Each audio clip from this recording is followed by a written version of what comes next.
Good evening, ladies and gentlemen. Apologies, we're going to just delay for 5 minutes. There's a bit of traffic chaos outside trying to get into the car park. So rather than maybe just start on time, we might delay for 5 or 10 minutes to let those people get in, make their way in. So apologies, we'll just delay for 5 or 10 minutes. Thank you.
Okay, ladies and gentlemen, I'm just conscious of time. I know there's still a few people gathering, but in the interest of getting out at a reasonable hour, I think we will kick off our event tonight. So, ladies and gentlemen, you're all very welcome here this evening, and I'd also like to take this opportunity to welcome all of those that are watching online this evening as well. At the outset, I just would like to convey the apologies of my colleague, our Northern Ireland editor, David Wright, who is at home restricting due to COVID regulations. Ladies and gentlemen, our focus here tonight is to host an information meeting based around the impact that emission reduction targets will have on Northern Ireland agriculture and indeed many of your own family farms. We are not here to distract from the urgent need to tackle climate change, nor to dismiss the necessity for food production and by association farmers to respond to the climate change challenge.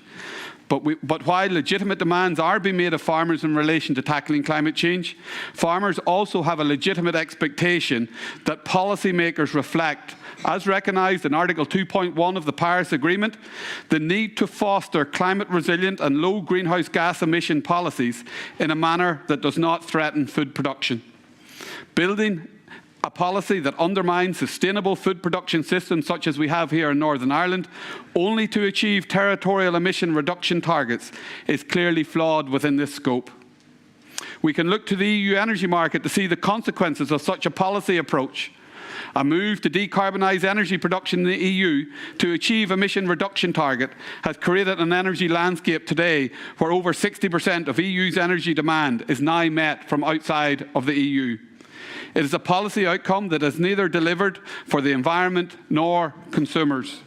Instead of building renewable energy capacity in the EU, we see countries such as Russia now meeting 40% of energy's EU import requirements, not with renewable energy, but with coal, crude oil and natural gas. At the same time, we have seen EU consumers left totally exposed to soaring energy prices amid rising geopolitical tensions and targeted foreign policies. I make these points merely to highlight the close comparison with the policy approach currently being adopted towards food production, not just in the EU, but also the UK. Domestic sustainable food production is being sacrificed to achieve territorial emission reduction targets. And like in the energy sector, the global environmental dividend will be negative with production moving to higher emission intensity parts of the world. Again, like in the energy sector, the associated exposure to global markets and the destruction of domestic food security will leave consumers exposed to highly volatile food prices and on occasions challenges to food availability. We will pay a price if failed energy policies are repeated in the food sector.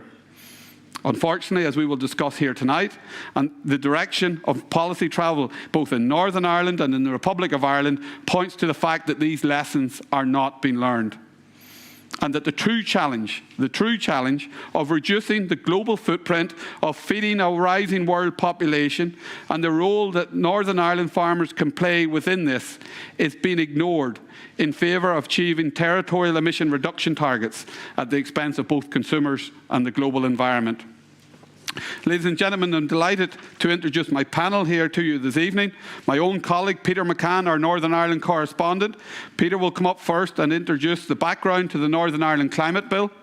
We're then delighted to be joined by an eminent person on this subject, an eminent scientist, Professor Myles Allens of the University of Oxford. Professor Allen will talk about the science of methane. And then our final speaker of the evening will be Russell Smith, partner with KPMG, to look at the impact of net zero on Northern Ireland agriculture. When our three speakers have concluded, we will have a panel discussion. We'll also be joined by David Brown, Deputy President of the Ulster Farmers Union, for a panel discussion and engagement from the floor. If I would just ask that when people are asking questions from the floor, if they would give their name and any affiliated body that they are representing. So without further ado, ladies and gentlemen, I'm delighted to invite my colleague Peter McCann to the podium. Peter.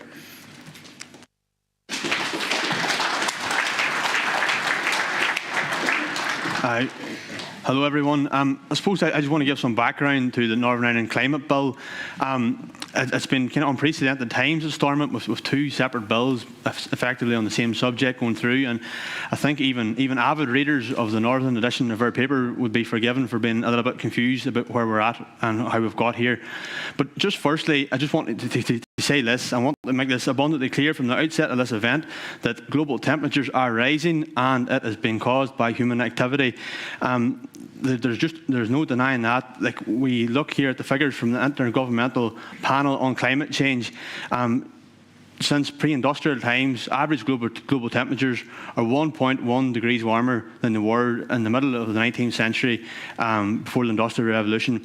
Their projections are that we're set to reach 1.5 degrees warming by around 2040 at our current rate of going. And in 2015, the Paris Agreement that Justin talked about earlier had aims to limit this global warming to well below 2 degrees and preferably to 1.5 degrees. So that agreement, you remember, was signed by about 196 or 197 different countries. Just also some background on greenhouse gases. These are gases in the atmosphere that can absorb infrared radiation. This traps heat within the atmosphere and causes the global warming effect. And because humans emit greenhouse gases through various things we'll talk about now, we can just put two together and say that humans are causing the global warming effect. A few examples here of greenhouse gases include, there's about 7 main ones that they usually talk about. I have just three key ones for us here. Carbon dioxide, most of us know, comes from burning fossil fuels.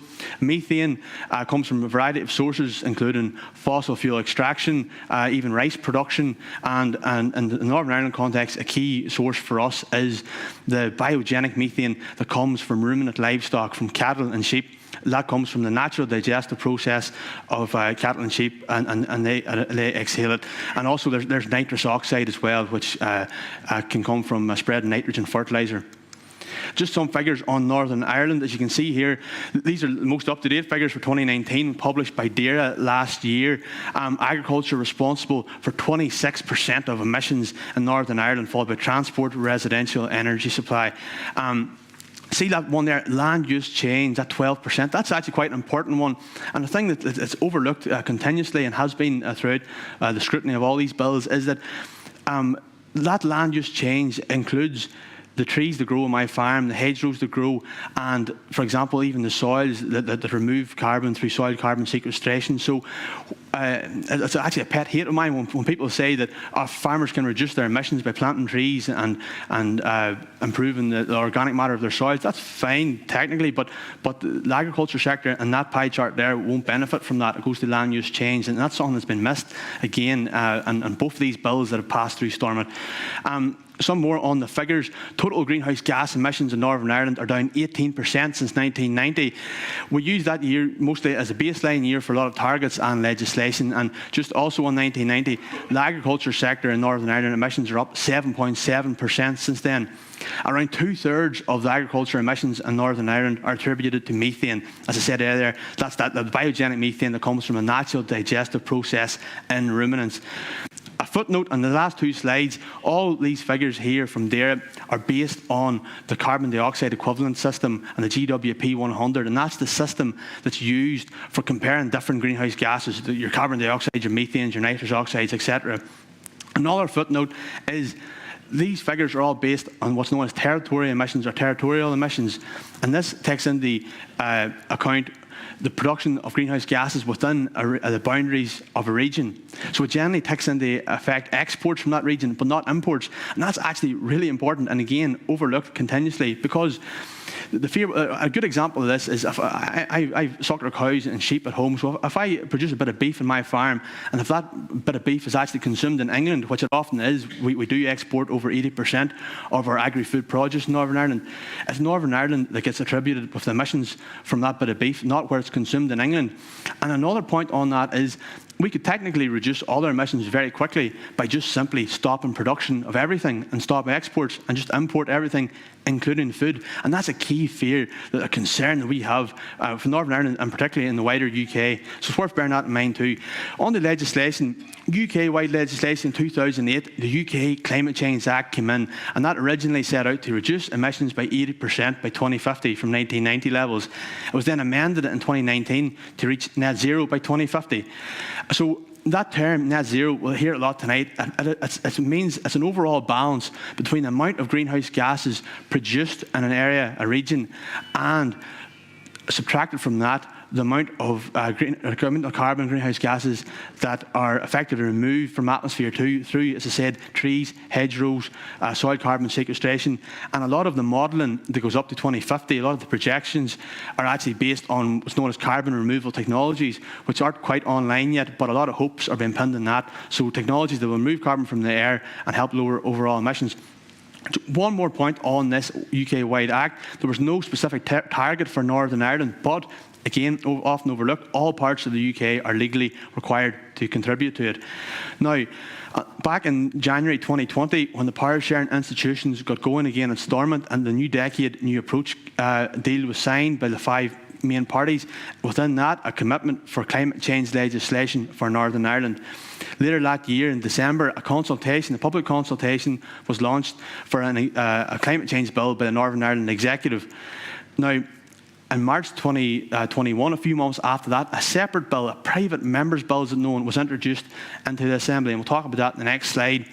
Meanwhile, the executive bill, after the public consultation, was delayed by several months at the executive level for whatever reason, but it eventually did come out in July 2021, so we had 2 separate climate change bills at that stage in the Northern Ireland Assembly.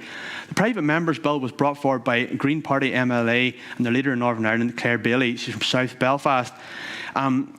The bill, the target in it was to get a headline target of net zero, I was talking about earlier, by 2045.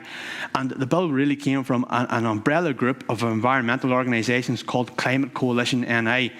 We are yet to see any strategy, any pathway, any policy proposals to get Northern Ireland to net zero by 2045. We have it on very good authority, and I can say publicly that it was effectively a compromise between these various groups. Some of them wanted to get net zero earlier, some wanted later. They decided 2045, and lo and behold, that's what they went with and where we're going. Russell Smith will speak later about what net zero means for the NI agri-food industry, but at the minute for this slide, I can just say that stark implications for us. Now, on the executive bill, this is the separate bill from the private members. This was brought forward by DAERA Minister Edwin Poots on behalf of the Northern Ireland Executive. Remember, that's 5 different parties in that executive at Stormont. The headline target was a reduction of at least 82% in emissions by 2050 compared to 1990 levels. And there was also interim targets of 48% by 2030, 69% by 2040. That at least 82% figure was based on expert advice from a group called the Climate Change Committee. Now, this is a group of world-renowned scientists that advise the UK government on all policies related to climate change. It's worth stressing that again. This was not a random figure that came out of a bingo tombola. It was a key recommendation. And this is a quote from Lord Deben, who is the chair of the CCC. Some of you will know him as former Tory Minister John Gummer, who was prominent at the time of the BSE crisis in the 90s. He said an 82% reduction in all greenhouse gases in Northern Ireland represents equivalent effort and a fair contribution to the UK net zero target. And I can go further. A fortnight ago, at a press briefing, Professor Piers Forster from the CCC spoke to journalists. He said, and I quote, that at least 82% figure, inverted commas, is absolutely compatible with the UK reaching net zero by 2050 overall, and also, as I talked about earlier, the Paris Climate Change Agreement. It is absolutely compatible with that. The reason Northern Ireland didn't have, and this was the CCC saying, not me, I'm just merely a journalist and a farmer, the reason the CCC didn't go for net zero was because in Northern Ireland, as we all know, we have a large livestock sector, and we produce a lot of food. 80% of our stuff goes to Britain. The other key reason for not going to net zero was because it's not my field at all, but the geography of Northern Ireland, there isn't the potential for carbon to be stored through, as I said earlier, these carbon removal technologies. There's more scope for that in England and Scotland and these places. And that was another key reason, as well as the large agri-food sector. The CCC always admitted from the start that if we cut production in Northern Ireland too much of agriculture, we're merely offshoring our emissions from Brazil, Argentina, wherever. Earlier this month, the executive bill, the one that was at least 82% was amended at Stormont. MLAs voted to change that target from what the CCC recommended of at least 82% to net zero by 2050. So this is the executive bill has been changed at this point. And in Irish Farmers Journal, we pride ourselves with being absolutely politically impartial. But at this point, it is worth just noting the parties that voted for that change, to change that amendment to net zero, were Sinn Féin, the SDLP, the Alliance Party, Green Party, People Before Profit, one DUP MLA, Jim Wells from South Down, and independent MLA, Trevor Lunn. Now, other amendments at that stage in the debate in that bill were passed too, and it's worth taking note of them. For example, there's a requirement on DAERA to set up what's known as a Just Transition Fund for Agriculture. Now, the idea behind this is it's money for farmers to make the change to the net zero place where we're going by mid-century.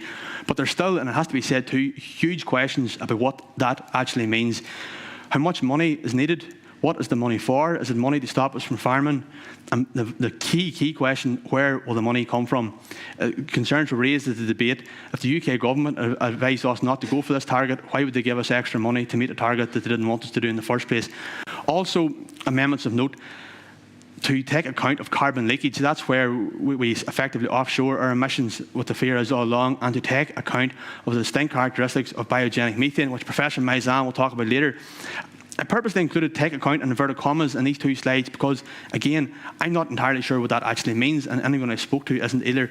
Is it just simply paying lip service to these two issues that we as farmers raise often, or is it somehow able to stop the transition to net zero because of these two things? I think it's probably the former. What's next? The private members' bill is still there.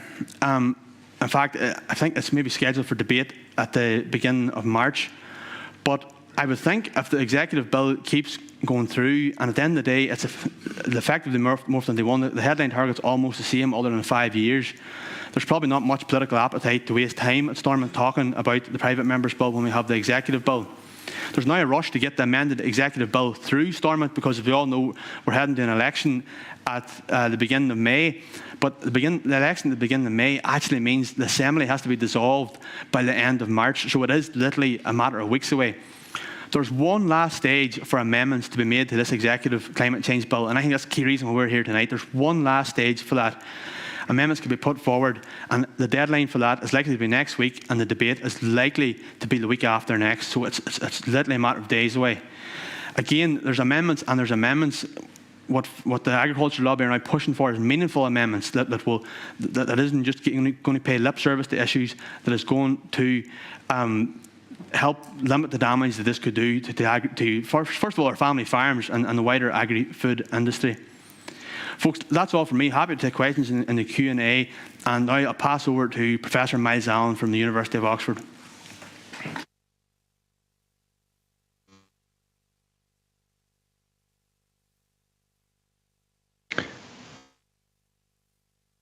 Good evening, everybody. I hope I'll be able to share some PowerPoint with you. Anyway, thank you very much, Peter, for the invitation to join you this evening.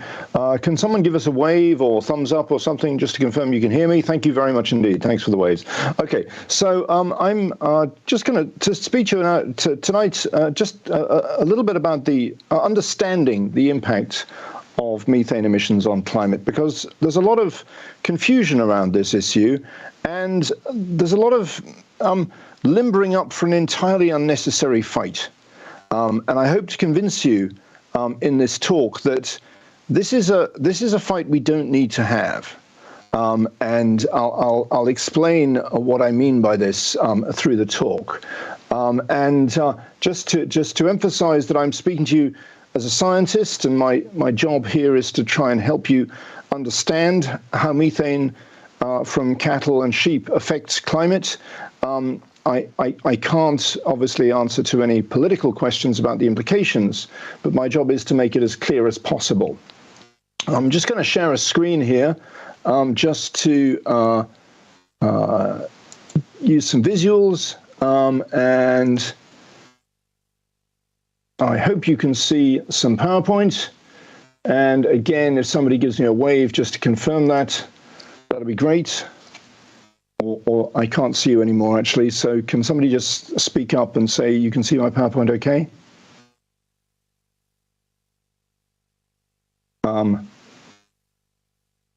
Can somebody just confirm that you yes, can? We're all good. Yep, Thanks. grand, thank you. Okay, so we've got a challenge, we've got an obstacle, and we've got an opportunity. And I'd like to really emphasize there is an opportunity here. This doesn't have to be a fight. And the challenge, of course, is that we collectively, the world population, needs farmers' help. We need your help to meet climate goals. And part of that has to include certainly arresting the current rise in methane emissions. So globally, methane emissions are rising, and that's causing a lot of warming.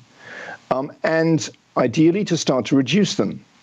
So, I can't overemphasize that methane is a very important greenhouse gas. Do not take away the message this evening as, oh, methane's nothing to worry about. This Oxford professor told us it was all chill.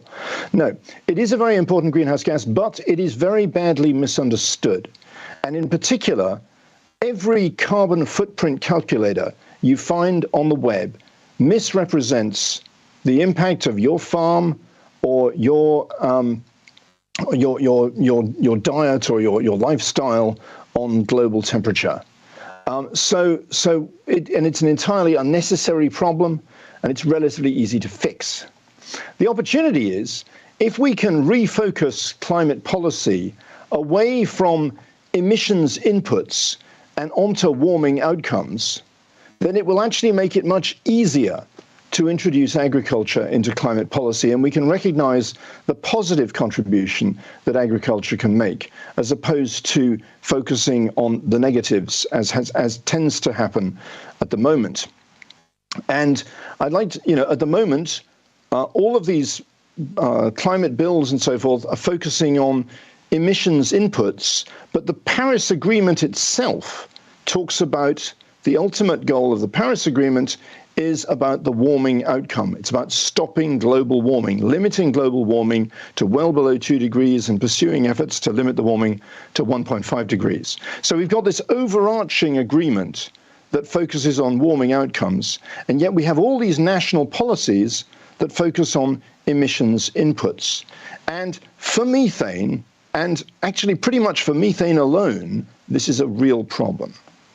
The context here, of course, is that Northern Ireland, thanks to your livestock, is responsible for a substantial amount of methane emissions, and those methane emissions more or less track livestock headcount, and so scaling here by approximate climate impact, roughly speaking, 1 cow is worth 10 sheep as far as the climate is concerned.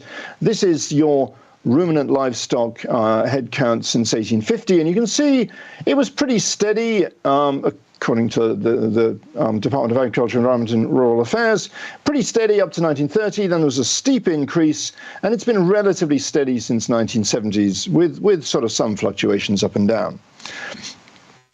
The standard way of looking at agricultural emissions is this so-called carbon dioxide equivalent measure, which indicates that methane, in blue here, is most of your agricultural emissions. 2/3 is the number that Peter just quoted, and that stacks up with these numbers here. You can see nitrous oxide is also quite a big contributor, carbon dioxide quite a small contributor to agriculture's emissions. Now that's completely different from the economy of the UK as a whole, where emissions are dominated by carbon dioxide.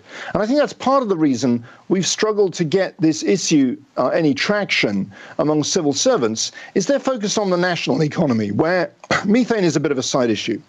So they're not really too fussed about how we characterize it in climate policy.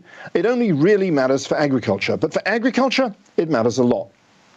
If I just add up these emissions since 1990, so this is your cumulative carbon footprint in the standard way of calculating these things, shows that since 1990, Northern Irish agriculture has been responsible for around 160 million tonnes of carbon dioxide equivalent emissions, over 2/3 of which was due to methane. That's the blue line there.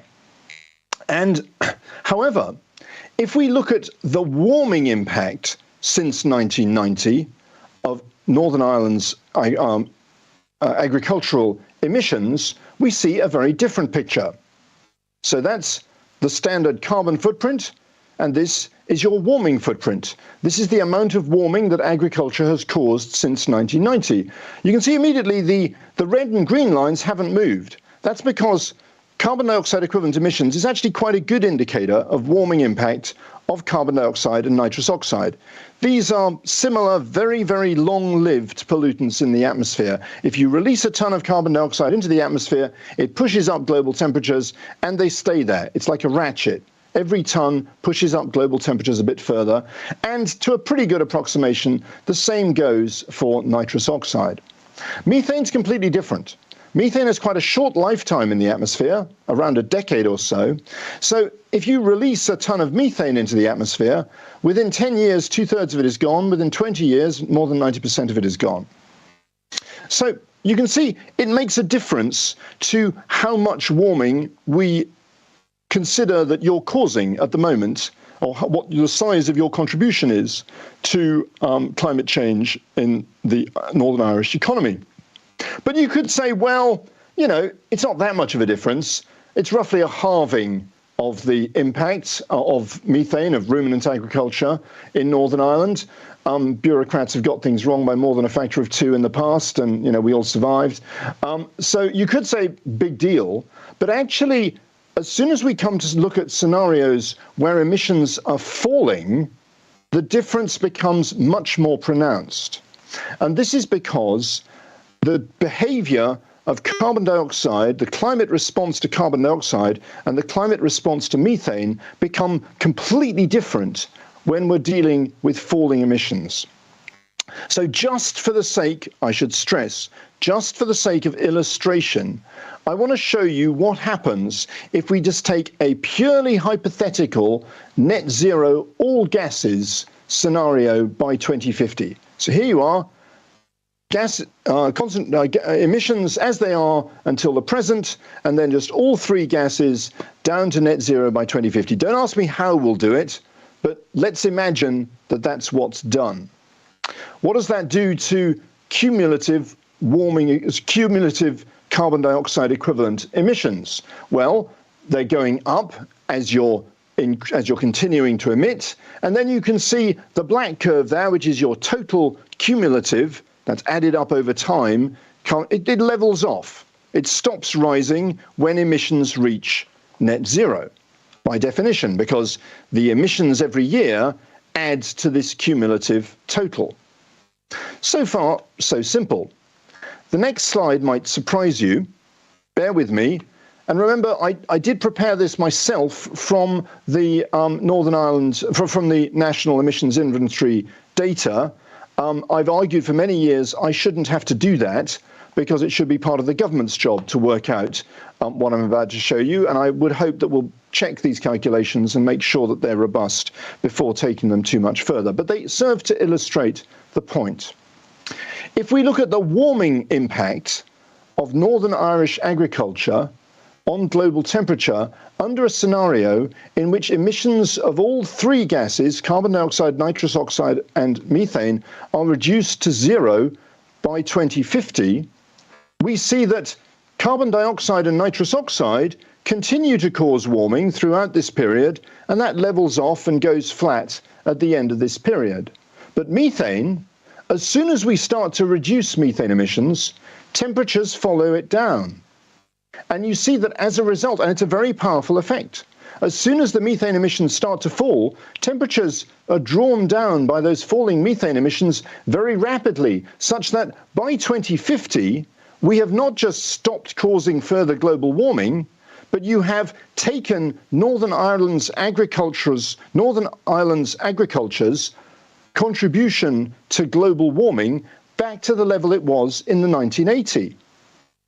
To do that, for the transport sector to do that, it would not be enough for everybody to start driving electric cars powered by renewable energy tomorrow, but we'd also have to clean out of the atmosphere all of the carbon dioxide emitted by the transport sector between 1980 and today. That would be the equivalent ask of the transport sector as is implied, for global temperature, if the agriculture sector of Northern Ireland were to reduce emissions of all three gases down to zero by 2050. I'm assuming, by the way, here, and I think it's correct, that the Northern Ireland transport sector emissions are entirely dominated by carbon dioxide. So if your emissions are only carbon dioxide, then the only way to stop warming is to stop emitting, and the only way to reduce temperatures is to take carbon dioxide back out of the atmosphere. Methane is totally different. If you start to reduce methane emissions, temperatures follow them down. Let's think of another scenario for future emissions. Again, these are just stylized scenarios. They're not policies. They're just showing you the impact of the way these different gases behave. Suppose we get to net zero of carbon dioxide and nitrous oxide, or maybe net negative carbon dioxide balancing some small residual nitrous oxide emissions, and just a 14% reduction of methane. That's enough to stop Northern Irish agriculture from causing any further global warming after 2035. That's not what we're asking the transport sector to do. We would like the transport sector to stop causing global warming by 2050. If we made a more ambitious reduction, 32% reduction of methane, net zero carbon dioxide and nitrous oxide, that would be enough to mean Northern Irish agriculture has caused no further global warming from 2020. You can see there, we're back down to the level of warming that you have caused historically up until now by 2050. I should stress, this is not contested science. This is very well-established science. And in fact, here's a quotation from the most recent Intergovernmental Panel on Climate Change report. Expressing methane emissions as carbon dioxide equivalent using 100-year global warming potential overstates the effect of a constant methane emission source by a factor of 3 to 4, while it understates the effect of any new methane emission source by a factor of 4 to 5 over the 20 years following the introduction of that new source. So the Intergovernmental Panel on Climate Change has acknowledged the fact that 100-year global warming potential simply gives a completely misleading impression of the impact of methane emissions on global temperature. And by the way, the Climate Change Committee understands this extremely well. Piers Forster, in fact, was a co-author of mine on many of the papers that actually established this science and completely understands this whole effect. Why is this a problem? Well, I mean, I think I probably don't need to elaborate on that, but I think it's important to emphasize here the opportunities we have here. At the moment, because we're fixated on emissions rather than warming, despite the fact that the Paris Agreement is about warming, a crop farmer who converts a field to forestry and thereby takes carbon dioxide out of the atmosphere, thereby lowering global temperatures, would be rewarded under an environmental land management scheme or something for the carbon they have removed from the atmosphere. A livestock farmer who reduces their headcount or somehow manages to reduce their methane emissions through vaccines, feed additives, or simply better management, would still be penalized for their ongoing methane emissions, just penalized a bit less than they would have been otherwise. But both farms may have exactly the same impact on global temperature, past, present, and future. That, to me at least, doesn't make sense. If we're aiming for a temperature goal, we need to penalize actions that increase global temperature, we need to reward actions that reduce global temperature, and we absolutely need to ensure that any reductions are permanent. Finally, just on a personal note, if somebody could get an amendment into these bills to request that we add contributions to global warming to these national emissions inventory spreadsheets, it would make my life and all of your lives a great deal easier because we'd actually know what we're doing to global temperature. Unfortunately, we've been begging BEIS to do this for years. They still aren't interested. As I say, they don't seem to be that interested in this problem, possibly because UK economy-wide emissions are dominated by carbon dioxide. But if you've got a pocket calculator, you can do it yourself. This is how you can work out the warming impact of your methane emissions, and this is how I did the calculations for this talk. So it's all out there. Anyone can do it. It's not complicated, but it is just kind of annoying that they won't actually publish this information in the national emissions inventory statistics. And I think simply providing this information to people so that people could see which sectors of the economy are actually causing global warming might have quite a profound impact on the conversation about climate change solutions.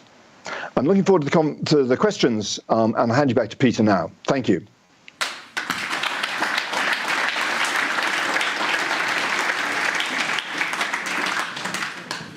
Professor Allen, thank you very much for that presentation. All I can say is you must have a much more sophisticated pocket calculator than I have, or maybe it's the operator that's limited more so than the calculator. Professor Allen, sincere thank you for your contribution, and thank you for agreeing to stay on for the panel discussion.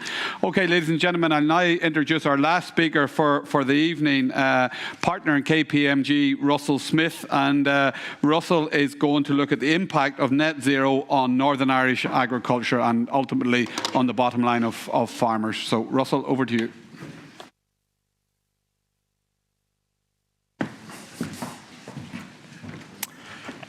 So good evening, everyone.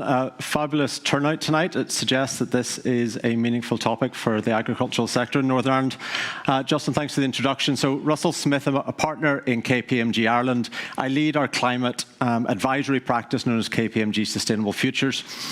We were engaged by the Northern Ireland agricultural representative bodies to produce a report looking at the economic impacts of the net zero target as outlined in the private members bill. So we've heard a lot of theoretical talk tonight. This is going to try and bring it to life and bring it down to some of the real numbers that I think will be very meaningful. In terms of how we've approached this study, we've wanted to base our economic research on some very credible sources of data. And it's been mentioned a few times tonight, the Climate Change Committee, so the UK government's appointed body to advise, has produced what's known as the 6th Carbon Budget. So it's a piece of analysis which includes very detailed analysis in Northern Ireland and the agricultural sector. And they have looked at the different decarbonisation options and pathways. And we've believed that that is the most credible source of data to work from, and that was the baseline that we used.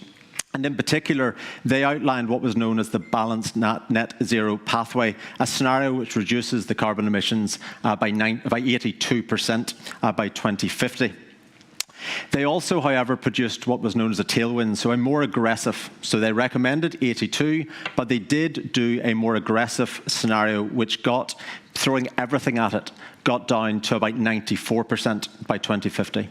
So in order to look at net zero by 2045, as outlined by the private members bill, we took this most aggressive scenario, we brought it forward 5 years, and we put some more effectively livestock cuts, and that was the method that we used to simulate what a 2045 net zero would look like.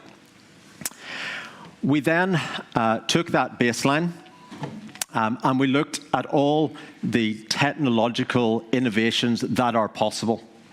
And there are technologies available that are able to decarbonise the agricultural sector, but they run out, and I'll show you at what point they run out.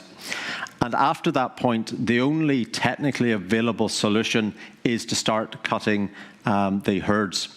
And so effectively, we used up all technological innovations that are available, and then to further decrease the emissions, we started cutting the herds across the various categories. What we then did was built a financial model of Northern Ireland's agricultural sector. And we did this both at a macro level And we did this down to the farm level. And we looked at individual types of farms, different scenarios. We looked at the processing sector, and we then fed these assumptions through. So just to emphasize, what does the agricultural sector in Northern Ireland look like? It is a fundamentally important part of our economy. It directly supports 51,000 jobs.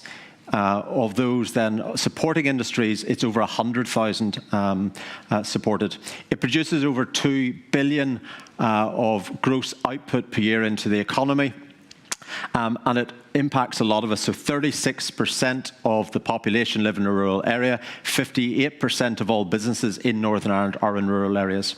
So this is a fundamentally important sector, and therefore any changes we make must be explored carefully. I've just said at the start, KPMG is not arguing one way or the other in terms of these climate objectives. Personally, as a climate advisory practice, we would love to achieve net zero. However, we're also very keen to ensure that policy decisions are taken with full information and full knowledge, and we were very keen to produce this report to let policymakers know the implications of some of the decisions they may or may not choose to make. So, just to help you visualize what this looks like. So Northern Ireland's agricultural sector currently emits 6.59 million tonnes of CO2 equivalent, and CO2 equivalent was referenced previously. The ambition of getting to net zero, as outlined in the private members bill, doesn't need us to get down to absolutely zero in the Northern Ireland agricultural sector. Our calculations suggest that Northern Ireland could achieve net zero while still having a residual output of 1.2 million tonnes. But that still is a remarkable drop. And you can see that under a residual of 1.2 million tonnes, there still is contribution coming from beef and from dairy. That's the bar along the side. But it is still, a very significant drop. In terms of the scenarios then that are on the table, we've got the CCC's suggested 82% reduction, and that is reducing Northern Ireland's agricultural emissions by a third.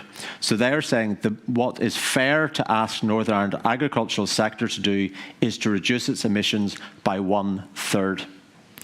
Their view of the most aggressive that was possible, and they're not even saying they're sure it's possible, but the most aggressive is to reduce Northern Ireland's emissions by 51%, so to half it between now and 2050. The private members bill is a reduction of 82%.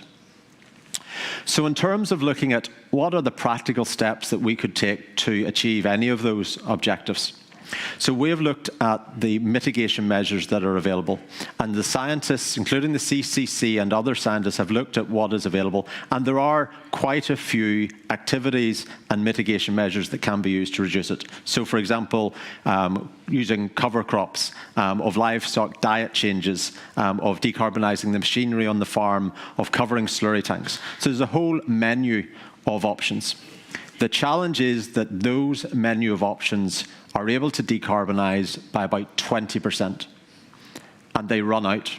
And after 20%, there is no known technology or innovations that are able to get us further. There may, in the future, new ones may come along, but as we sit today, we run out of road at 20%. So if we run out of road at 20% and we need to get to 82% to achieve net zero, that leaves a very large gap. And unfortunately, our analysis suggests that the only way to bridge that gap from 20 to 82 is to reduce the head of cattle in Northern Ireland.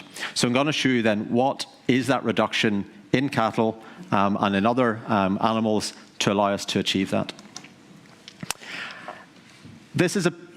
The report I'm talking through at the moment is the Northern Ireland Commission report. We were also commissioned separately by the IFJ, very appropriately, who are hosting tonight, to look at the Republic of Ireland. And a lot of the analysis is remarkably similar, and a lot of the debate is remarkably similar. But this was an interesting piece that came out of the Republic of Ireland report.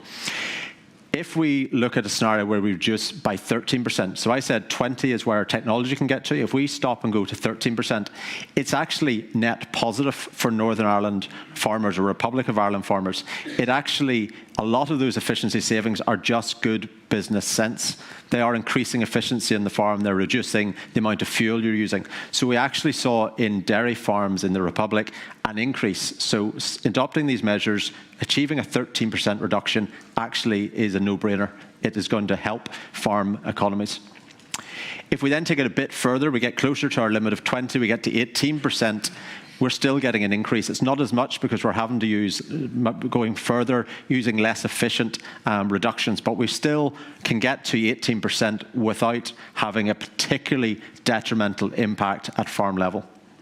What we see, though, is when we cross that boundary of 20, we move to 21 or to 30% or to 50, what we see are some increasingly and quite dramatic reductions in farm-level incomes. And if you extrapolate that across the economy, some very significant numbers emerge. Quite a few graphs on this page. I'll talk you through just some of the key headlines. So to get from our today through to net zero, the number of beef and other cattle in that category, we would have to reduce the number of head from 1.3 million head to 180,000. So we're reducing over 1 million head of beef cattle in Northern Ireland to achieve the net zero. If we look at dairy, we've got 313,000 head at the moment. By our calculations, we would need to reduce that to 44,000. So again, 86% reduction in the number of cattle. Fairly similar in sheep. Pig and poultry are less impacted. Those sectors have probably a clearer pathway to net zero, and they can achieve a lot of the reduction through measures that don't need reductions in heads. The reductions we do see of 11% is assumed from less food waste and more efficient production as opposed to necessarily to reduce the head. So what does that mean economically? Well, the beef sector is currently generating around 600 million of gross value. That would drop to 200 million. The dairy sector from 750 million contribution down to 252, and so on and so forth. Absolutely remarkable numbers, and it just underlines just this type of decision that politicians have in front of them and are faced with, because they are, within a Northern Ireland context, almost unimaginable. So, what are the key findings of the report? Farm viability will start being impacted very quickly under almost any scenario. The beef sector in particular is economically challenged as it is. A 10% reduction in the average farm's headcount will start impacting its viability. Anything greater than 30% in the dairy sector will also impact it. We also looked at the location and the type of farms that will be impacted. Beef and sheep in what is characterised as less favoured land. We would expect to see a reduction in the number of farms in those areas of up to 98%. And that kind of makes sense. If you're going to be reducing the herd, it's going to be those with the less productive land and the most economically viable areas are going to be hit first. So a reduction of 15,000 individual farms. And we would estimate about 86% of all Northern Ireland's dairy farms would also close. In terms of capital expenditure, the agricultural sector spends an awful lot annually in Northern Ireland, buying new tractors, buying new farm equipment.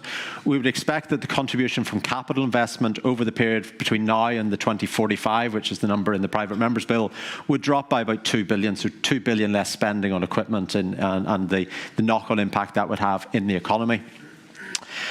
Some mitigation measures will happen, though. So if we are investing in new types of machinery, we are investing in ways to reduce emissions, we expect that there will be some positive spend there, but there's still going to be an overall net loss of 600 million. Economic output would fall between 8% and 66% across the sectors. The total economic output, which at the headline is 2.3 billion, would drop to about 1.3 billion. And over on a collective basis between now and 2045, Northern Ireland will lose around 11 billion of lost economic output. And if we look then at the employment levels, we're going to see around a 54% decrease in farm employment. Not as steep as livestock numbers, because you still have to have people to run a farm no matter how many cattle you have on it.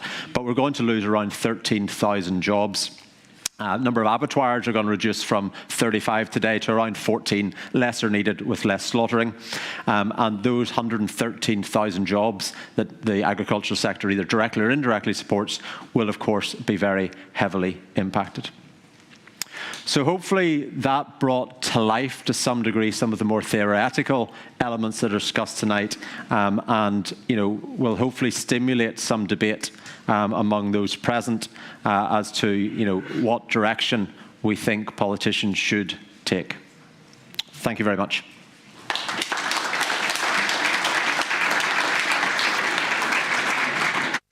Grab a seat there. Ladies and gentlemen, I suppose Russell's presentation, somewhat goes to the way explaining to why we hastily convened this meeting decided to convene this meeting last Wednesday morning, obviously to get an ad into Thursday's Farmers Journal.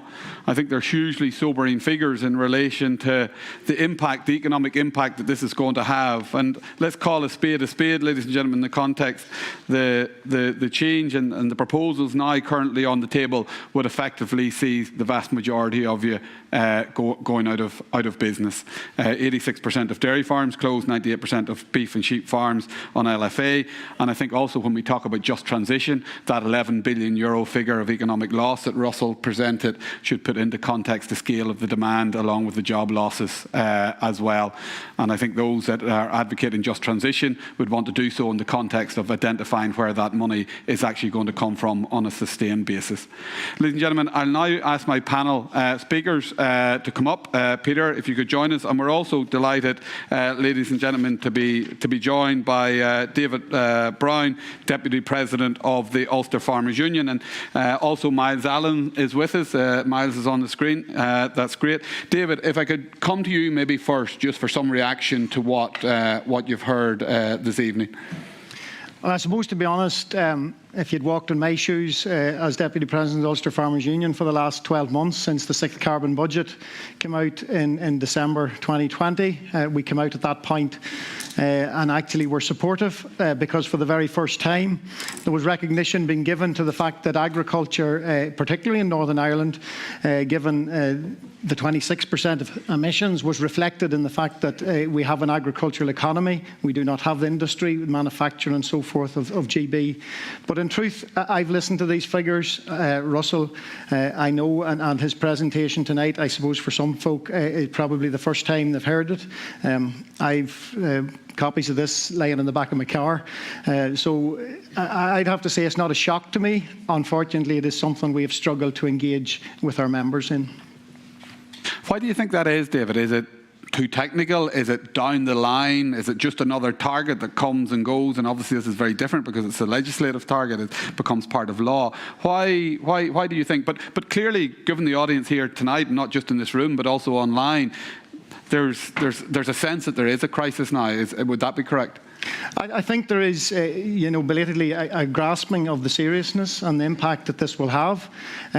I would have to say probably, and relating to the figures that Russell has relayed here tonight, they are so stark, so extreme. I think there's an element of almost dismissal that couldn't be possible. Yeah. It couldn't be possible that it could be as serious as that. And I think that's from the very outset when the Climate Change Committee, such as Lord Debon, came forward to speak at various times and indicated that it was not possible or reasonable to expect that Northern Ireland could achieve the target that were in the private members' bill. And I suppose whenever we turned to KPMG, that was at a point where he had also said, Lord Debon, as chair of that committee, that in effect even a 50% reduction in livestock could not get us to where the amendment now sits. 50%, or basically 100% by 2050. 50% livestock reduction wouldn't get us there, and Russell has relayed the extreme measures that would be needed to get us to the private members' bill. Professor Allen, have you any comments on what you've heard over the course of the evening? Is this familiar territory for you in terms of where discussions go? I know you do a lot of these talks for the agricultural community.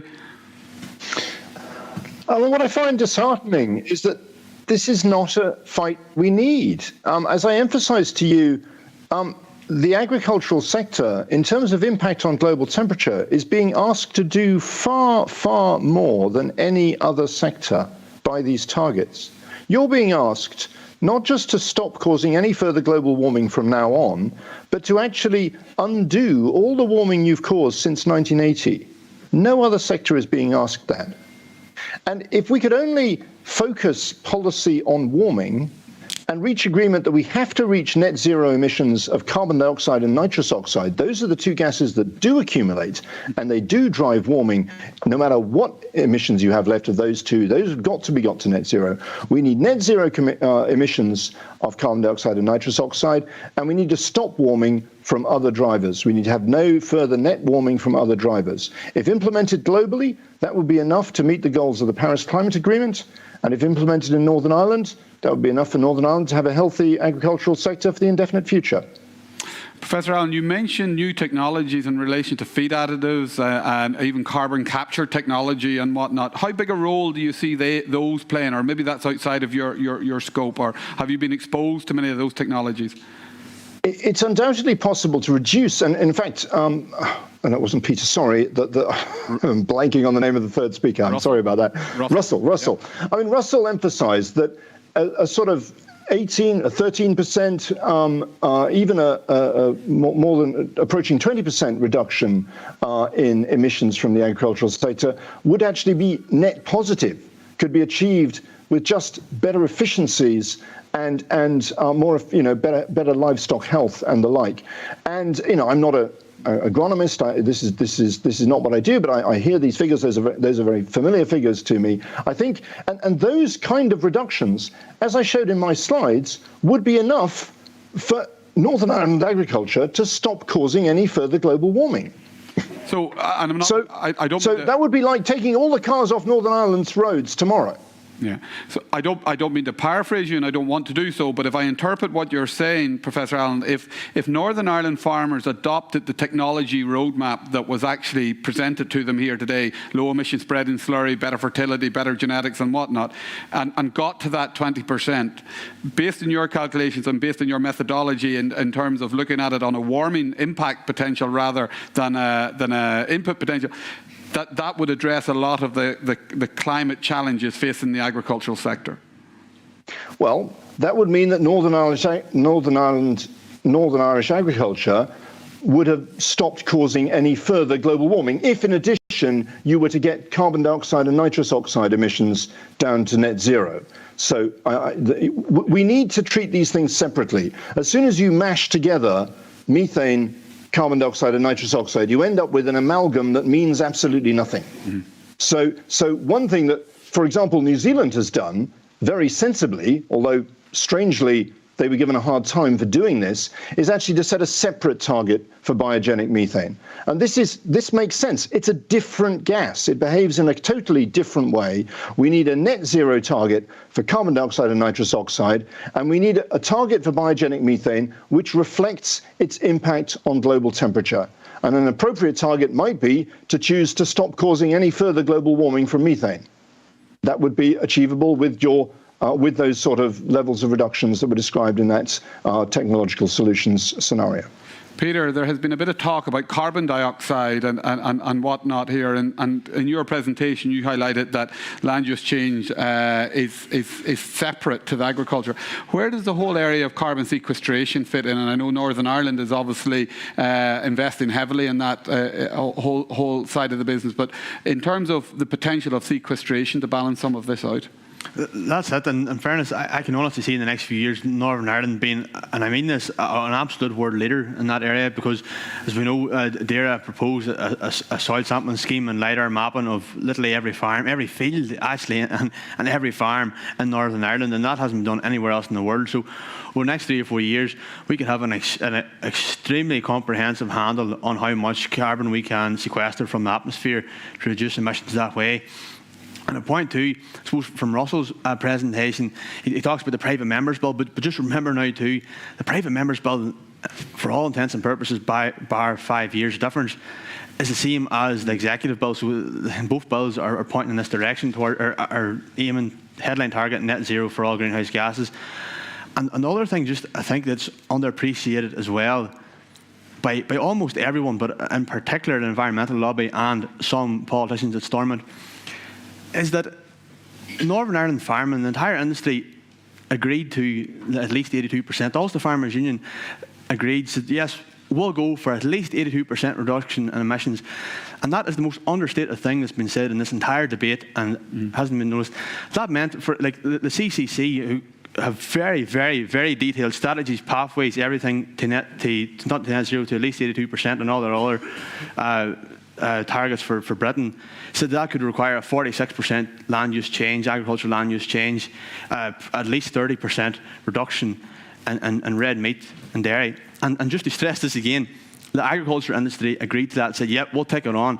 So don't ever let anyone say the Northern Ireland farmers or climate deniers are not willing to pull their weight. That was the most ambitious thing that Northern Ireland agriculture has done in history by agreeing to that, and it wasn't good enough for the MLAs and it wasn't good enough for the environmental groups. They had to take it further. Russell, I'm interested to know what extent, after producing this, I suppose, detailed report and detailed economic analysis, did legislators actually seek it out to actually inform their thinking before legislating or before advancing this piece of legislation? Yeah, I'd say I wouldn't say they've reached out to me directly for access to it. We did offered and did speak to I'd say a handful of MLAs a number of weeks ago. So it was organised by the department for us to provide a briefing. So there was a handful turned in to listen to this, but I'd say it's probably not universally. So something that could turn a sector generating 2.3 billion euros in economic output to 1.3 billion euros. You would have thought it would be something that certainly would have required detailed attention. Ladies and gentlemen, I'm going to go to the floor. I would also invite any questions via online. John, if you could just actually drop me up how our online viewers can actually submit a question, that would be great, and I'll pass that on. But we do have speakers. Clodagh, my colleague over to the left, is a speaker, and Phelim O'Neill here has a speaker at the front. And as I could say, if you would just give us your name and if you're representing any party. So, Phelim, when you want, Clodagh, Phelim, I think Billy wants to come in there first. Thank you. Billy O'Kane, beef farmer, Ballymena. I just wanted to refer to a point which Russell Smith made, and wanted to reference a piece of work that was done in 2020. And I really want to address this to policymakers and government. It's not arguing with the point that you made or the figures you made, but a piece of work commissioned by a cattle company that I work for, and this isn't a breed-specific thing in any way, done by Alltech ECO2, who are registered with the Carbon Trust, looked at the very similar thing, and basically what it came up with through management and selection of genetics. Now, there's nothing in feeding methane mitigating feed additives or vaccines, and nothing to do with sequestration, simply management and selection of genetics. That the reduction in greenhouse gas emissions for the same output, the same kilos output from a farm or for the country, can just by management and genetic selection be 40%. So pretty much a free off-the-shelf solution. And by the way, all those improvements in methane efficiency run parallel to profitability efficiency. So there's actually a 40% reduction can be done. And it was Alltech ECO2 2020 comes up, it was 39.7.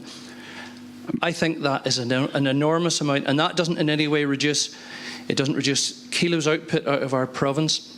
It doesn't reduce jobs, and it doesn't take that carbon leakage that we spoke about, because what we know is if we reduce our kilos output of meat by 30%, that demand will go elsewhere, probably to Brazil, and we know that their net carbon footprint per kilo produced is 4 times ours. So all we will do, and it's very short-termism, but long-term catastrophic, we will subtract 30 and we will add 120. So that's a climate disaster, and there's a 40% reduction off the shelf there. Billy, was that a bull beef system or a steer beef system? They looked at 13 different scenarios, and their base was the AHDB database. Mm-hmm. And the one which came up with the best was a 39.7% reduction in net greenhouse gases, and that's across all the gases, the three main ones and all. But the best scenario of the 13 scenarios was a bull beef. They came to a steer one, which I think was roughly 30%. But anyway, across those, there's 30% to 40% free reduction in greenhouse gases for the same national output. Thank you. Lord, I have a gentleman here in the third row. Phil, I'm just actually closer to you. Yeah. Yeah, thanks, Liam. Pat McKay, a beef farmer from Warren Point in County Down. I'm also connected with the Ulster Farmers Union. I went to the trouble of arranging a face-to-face meeting with politicians that we hoped we could speak to on our farm, but again, there was a reluctance from those we needed to speak to. We're getting a cold shoulder, I felt, and this is my opinion. But it's more of a comment to our representative from KPMG. And I got immersed in it when your figures started to appear, you know, because it was fear from our business and families coming behind us. But we did eventually meet some politicians that we wanted to speak to. And when I quoted the figures that I was reading from you, you know, it was like, to be honest with you, and this is a personal opinion, it was like barstool crack, poo-poo. Those figures are exaggerated. Really, where are they coming from? The Farmers Union got those figures. Don't be silly, we won't let this happen. We were at a meeting to try to restock the Mournes to stop the fires in future with a bad fire in the Mournes. So we're trying to increase sheep numbers. You know, they couldn't understand, not alone could they not increase the sheep numbers, excuse me, the sheep would not be there. The cattle would not be there. But the fear, what instilled fear in me was poo-poo, those figures are no good. Where did they come from? Well, I challenged them and I said, well, okay, give us your figures. It was like rabbits in the headlights, that nothing. So I would invite, I don't know, I don't want to look around and try to identify politicians. If there's politicians here tonight, I would like those same politicians to tear your figures apart in front of us and build some confidence in me and my business. Thank you.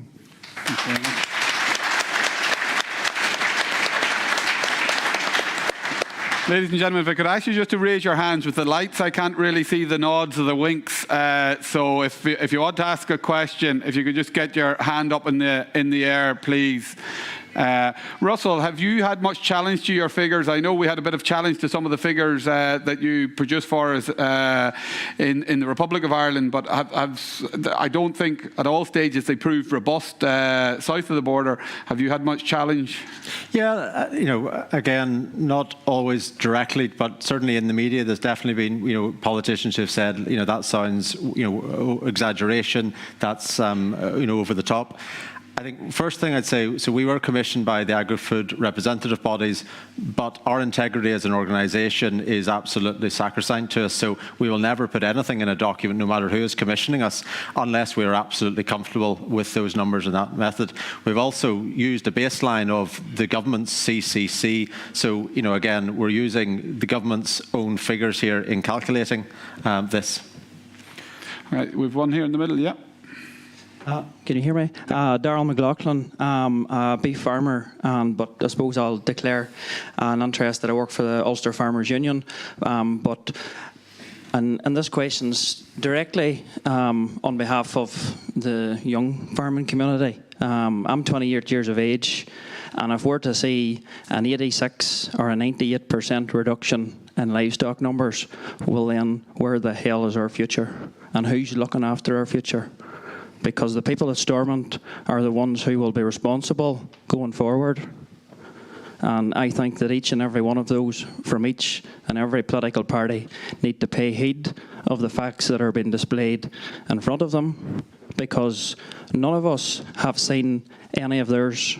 We've seen no economic assessments, no real impact assessments, no equality assessments, but yet in all, these figures are poo-pooed, if that's the language we're going to use here this evening. So where is our future, and who's going to be looking about it? Because, you know, there's a bigger picture out here. Brazil cattle herd up 22 million. They're going to stop deforestation by 2045. They'll cut a hell of a lot of trees between now and then. So I think they need to wake up and smell the coffee, because we'll be looking for jobs, and I hope they've got them for us.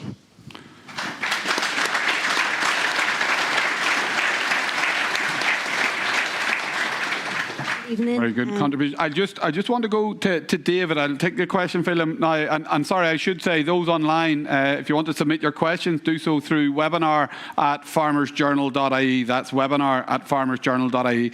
David, the previous speaker there, when you're lobbying politicians and you put these challenges to them and they challenge the figures from KPMG and you ask them for their figures and what they're modelling their assumptions on, what do they say to you? And do they just look glum? Do they try to engage in a different way? Or, like, surely these such key decisions for the future economy of Northern Ireland are not being made in the dark?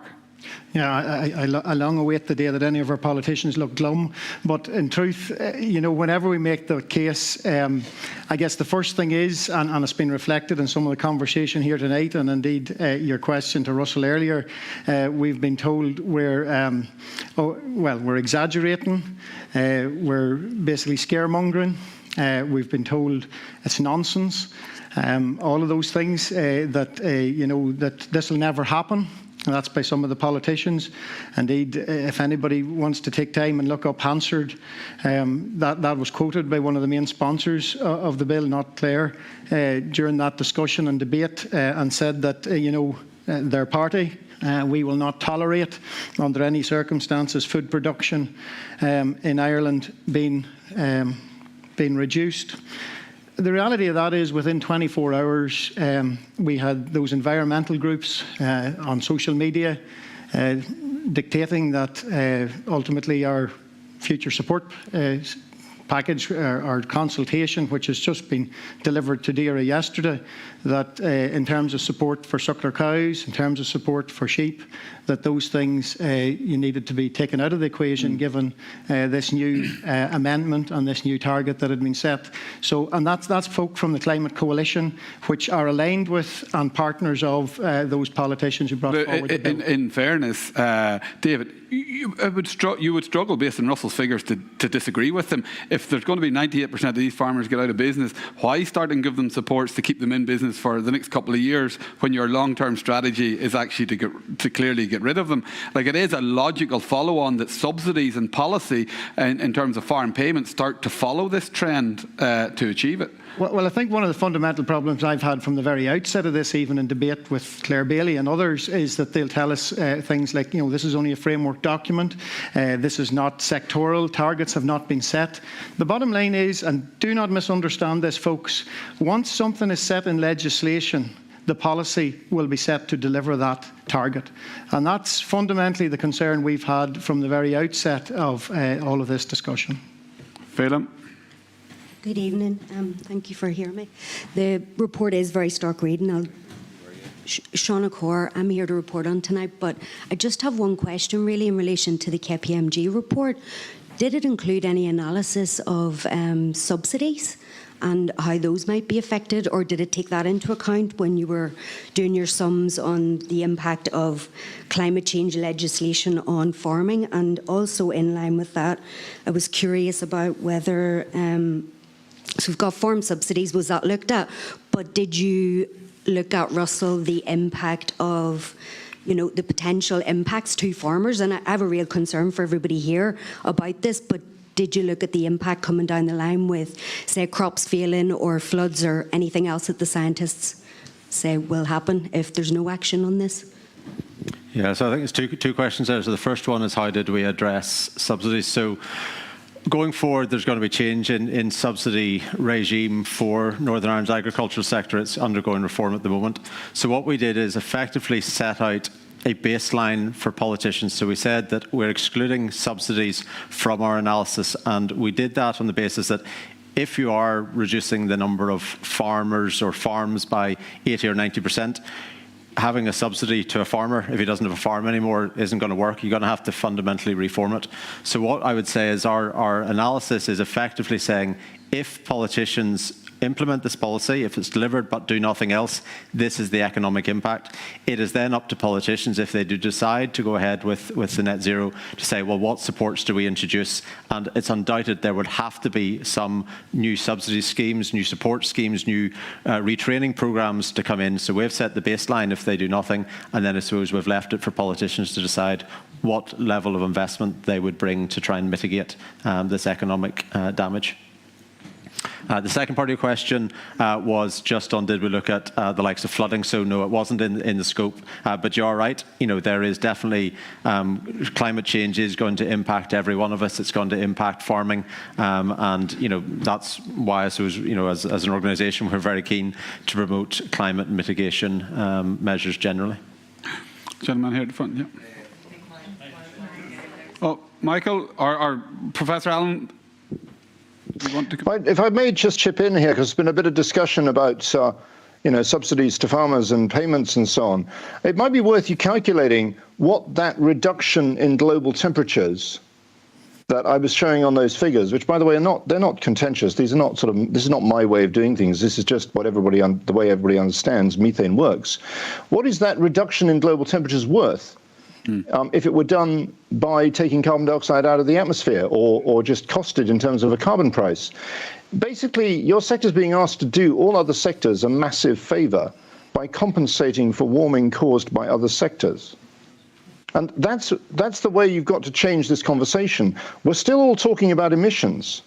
As soon as you start talking about warming, you're home and dry, because your sector could stop causing global warming tomorrow, and you'd all still be in business.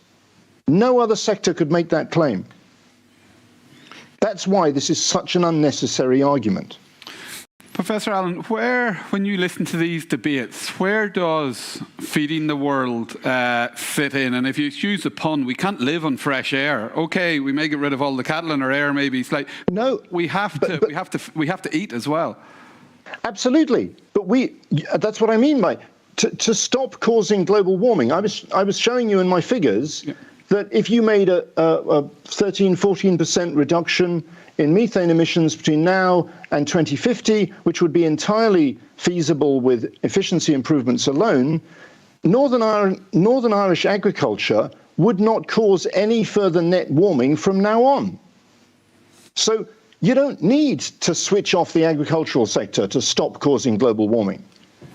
Whereas in the transport sector, the only way for the transport sector to stop causing global warming is to fully electrify and use fully renewable energy. We can't be driving fossil fuel-driven cars anymore unless we actually have some mechanism for taking the carbon dioxide they generate back out of the atmosphere, which we don't have right now. Whereas the agricultural sector could stop causing global warming now. You've caused relatively little global warming over the UK as a whole, even over the past 20 or 30 years. That's why this is... that's what frustrates me about this argument, is it's not an argument we need to have. How have we ended up in this position, Professor Allen? You're saying here categorically to a group of farmers who are hearing that the policy direction is to effectively wipe out their business to achieve an environmental dividend, which you, as an eminent scientist, are saying that doesn't actually, not that you're saying it doesn't exist, but you're saying that the causation effect is not actually there. No. There's obviously a link between decisions about agriculture and global temperatures. Yeah. But what's crucial is that you're being asked to compensate for the warming caused by other sectors. Mm. So we have a global target, which is going to result in some level of warming. But the point is, we can't decarbonize the rest of the economy fast enough. So we're effectively asking the agricultural sector to compensate for the warming caused by other sectors. Now, when I make this point, a response I often get is, well, you know, you can't compare a farm to one analogy I could make is that a farm with a gently declining herd of cattle, or a herd of cattle where you're reducing your methane emissions on that sort of gradual decline, 14% by 2050 or so, is causing no more global warming than a closed power station. It may have caused global warming back in the past when the herd was built up, but it's no longer causing warming, just as the power station may have caused global warming when it was running back in the past, but it's no longer causing global warming today. Now, the response I get to this is, oh, but it's much easier for the farmer to reduce their herd count than it is for the owner of the closed power station to take their carbon dioxide back out of the atmosphere. Well, I'd put it to this audience. Is that true? Is this going to be easy for you? Justin, if I could just come in on the back and reinforce what Miles has said, and it was reflected in a comment by Henry Dimbleby. Henry Dimbleby is the author of the National Food Strategy in the UK, and at the Oxford Farming Conference, when he was challenged about why is there all this negativity around red meat, and without embarrassment or awkwardness, his straight and honest answer to the audience was, no, do you misunderstand? This is not about health issues. This is simply about the need for that land for other purposes and other uses. And it's exactly what I suppose said. Where I struggle with, guys, and being slightly provocative, but for me, standing back from what you're saying, Professor Allen and David, what you have said there, the policy direction is effectively to protect package holidays at the expense of food security. So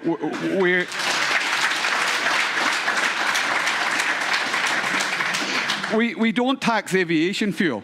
We have €19 flights to God knows where because of cheap fuel and airplanes and whatnot, and yet we're quite content to leave that over here and target on a sector and make a sector that is generating, that we all live off each day, quite literally, in terms of to meet our calorific index, and yet that's where the policy focus is going on decimating that sector, and yet package holidays seem to be okay.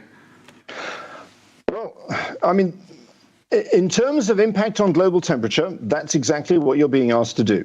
You're being asked to compensate for the warming caused by other sectors. And the argument is it's easy for you to do that. I don't know, maybe it's hard for us to not take package holidays than it is to close down our ruminant agriculture sector. Okay. In some people's minds, perhaps that's true. Sorry, we'll go back to the floor. Sorry, Owen, I thought we had you. My apologies. Go ahead. I'm a farmer, sheep and beef farmer in the Sperrins. I'm a hull farmer. Spent the last few years, trying to build up what I've got today.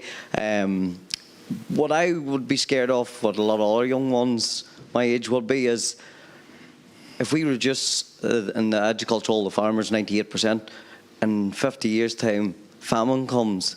Where's the knowledge? Where's the knowledge go? All that generation's all dead.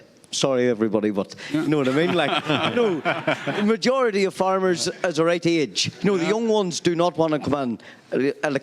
I'm 30. 10 years below me, I can't get them off the phones. And I know I'm bad, but they're worse. Even if you lose the genetics of your sheep in the hills in terms of trying to train those back into the diseases and the whatnot, it's impossible. You've seen that. Tick mobbing is a big thing. If it goes, I shepherded in Scotland for a long time, and a few of the big hills, they wiped the sheep off the hills to get the grouse, because they said if a gamekeeper thought that if I'd seen a sheep eating an egg, it would just annihilate the sheep off the hill. But anyways, they annihilated the sheep off the hills. They put on the grouse didn't thrive, couldn't understand what was happening. The insects weren't there for the grouse. First thing they done, put the sheep back on, the dung was there, the insects were there. That was how it grew, it thrived. So it did. So if we wipe the sheep away, the cattle away, plant trees, we're going to have to grow teeth that eats trees now.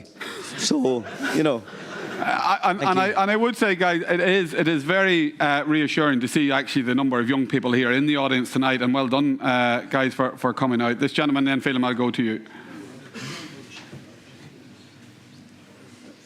Yes, Bert Wilson. I'm a member of the Farmers Union and also an Ulster Unionist councillor in Fermanagh and Omagh. And I can reiterate what David's saying. I'm told when I raise this, I do try to speak up for the farmer. I'm told I'm scaremongering. It'll never happen. This won't happen. And there's 40 councillors in our council. If we got 6 of them to vote and to support a rural anything in the rural area, that would be a about the height of it. And obviously, the MLAs are the same, because I was at some seminars that David and the Farmers Union ran, and we had the chair of the Agricultural Committee there, and he heard quite a bit of this before, but obviously it didn't go very far, and it's really a disgrace to see it. Young farmers, what about them? I'm sure there's some of them here tonight. I have 2 grandsons. I have a son. They went to college and they're trying to farm. My friend here that came with me is in the same boat, and there's no future for them. What can we promise them? Because there is no future. And I can't understand. I would like to ask this eminent professor just, is Northern Ireland the only part of the world that is creating the problem? What about Brazil that's bulldozing and burning the forest down? And India, China, Russia, all the rest, are they going to fall in line with Northern Ireland if something is done there? Because I don't see it happening, and we have been made guinea pigs and scapegoats, and there's no future for a young farmer here at the minute. And obviously our MLAs, my representative here, Rosemary, does support us, but that's as far as it goes. Thank you. Yes, Miles, go ahead. Yeah, just on that, I mean, it's actually raised a really important point. Globally, ruminant agriculture methane emissions are going up, and that's causing a lot of warming. And a lot of that increase is coming from parts of the world where production, I understand, as I stressed before, I'm an atmospheric scientist, not an agronomist, but I understand the production is not particularly efficient. Countries where the rain isn't as abundant as it is in Northwest Europe, and where cattle need to be either feedlotted so you know that's we've got to stop that. You know, there's no question we need to stop the increase in methane emissions, but this pretense that we have to reduce methane emissions to zero or compensate for all of our methane emissions by taking carbon dioxide out of the atmosphere in order to stop methane causing global warming is actually making a hard task impossible. And that's why I find this whole debate so frustrating, because actually you guys are the solution. And we should be working together on this, not picking fights. But isn't it ironic as we have this debate here and we talk about reducing output, and to be honest, guys, this exact same debate is happening south of the border in the Republic of Ireland as well, in terms of ludicrous focus on territorial emission targets and talk of reduction in national herds and whatnot. And as Professor Allen talked about there, in terms of one thing we're not addressing is global demand for meat and dairy proteins is rising. So if we stop and we wind down, all we're doing is offshoring it to some other part of the world. And Phelim, correct me, you might have a better memory than I. We had a front page in the Journal probably last year. How many more? It was you actually that wrote it, so you should remember it. The forecast increase in the Brazilian cattle herd. Yeah, luckily, Justin, I sort of anticipated you would throw a curveball at me. The plan there is over the next decade, between 2020 and 2030, that they will grow the herd from about 180 million to 212 million in terms of slaughter numbers. So in other words, their ambition in Brazil in terms of growth would equate to the total number of cattle that will be processed annually on the island of Ireland. That's the amount that they aim to increase by. You'll pass that question. Yeah. Thanks. Johnny Blair here. I'm a beef farmer from Ballykelly, but by the sounds of the summit, I might be finding a new profession in the next 20 years. But I have a question and a sort of a comment. Question first is to Professor Allen. You were saying how New Zealand have tried to adopt a different approach to the issue of methane, and then you were saying also why they've sort of come under fire for that. Do you know why? Is it from a particular area they've come under fire from that? And then I suppose the comment I'm going to make is just, is it because the farming community is an easy target compared to big oil companies or aviation or whatever? Maybe, you know, we're sort of a small fish in a very, very big pond, and is that more the issue? I think, as I say, I think I'm not a New Zealander. I think you should definitely ask a New Zealander about New Zealand politics and what's going on there. And when I was saying they've come under fire for it, I meant, for example, at COP26, the sort of international environmental NGOs were criticising New Zealand for this split target. They've one target of net zero for their cumulative gases and a separate target for biogenic methane, and they've set themselves a target for biogenic methane, which means that their agricultural sector will not be causing any further global warming from now on. If they meet that target, they will have reduced their cumulative pollutants to net zero by 2050, I think it is, and there will be no further warming from the agricultural sector. That seems to me like an incredible achievement if any country can do that. And in fact, if they make all their targets, I think New Zealand as an entire country will have stopped causing global warming from the late 2020s. It'd probably be the first developed economy to do so.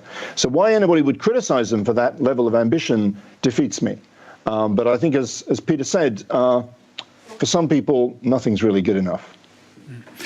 I'm just going to take a few questions we have coming in online. How can MLAs propose net zero targets at the same time as they want to close down the RHI scheme, which delivers 7% emission reductions? I don't know which of my panel want to take that, Peter. Peter, you're looking edgy there. It's a hot topic, pardon one, but no, you're correct. Yes, analysis by DAERA officials said that the RHI scheme, in fairness, would lead to 7% reduction in emissions in Northern Ireland by 2030. And you can think whatever you like of RHI, but there's no denying that's coming from government officials. So again, a complete paradox, oxymoron on behalf of our MLAs: shut the scheme down but demand lower emissions. One here from Christine. What is the impact expected on food security and food inflation? What is the best way to communicate this to the general public? And I wonder, Russell, given what we're seeing in terms of inflation here in energy prices and inflation in food prices starting to creep in the consumer focus, is that something as an industry that we should be starting to look at through KPMG in terms of to carry out that assessment as to if we did have this radical change following on from your initial economic impact on farms, what actual economic impact could it potentially have on the consumer in terms of food prices? Yeah, well, certainly, we produce a lot here. We export a lot. If you disrupt that ecosystem, if you start importing, if you start relying on other jurisdictions, it's going to be very unpredictable what happens to prices. We have a good level of our own production here. We're self-sufficient in many of the products.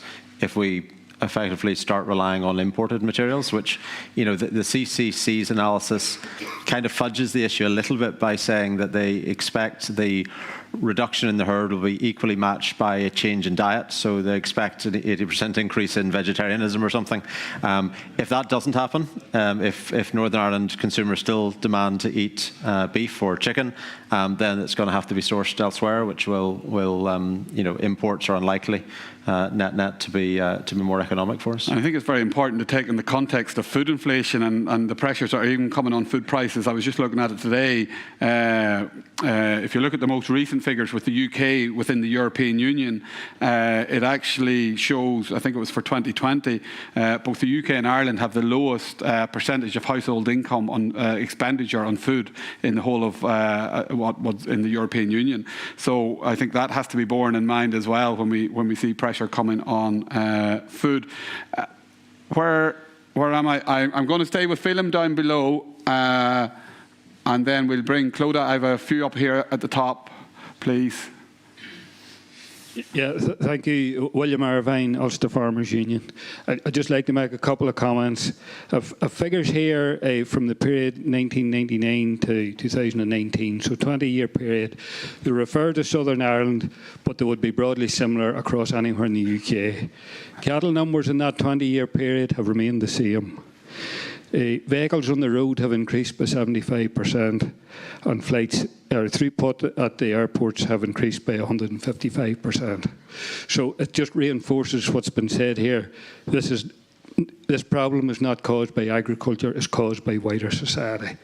And the other comment I'd like to make: if the environmental groups get their way here and Northern Ireland agriculture is decimated, the environmental impact for the world will be worse, because that food will come from somewhere that many other areas around the world, very few of them can do it as efficiently as we can do it with our ability to grow grass and our natural rainfall and our sunshine. Thank you.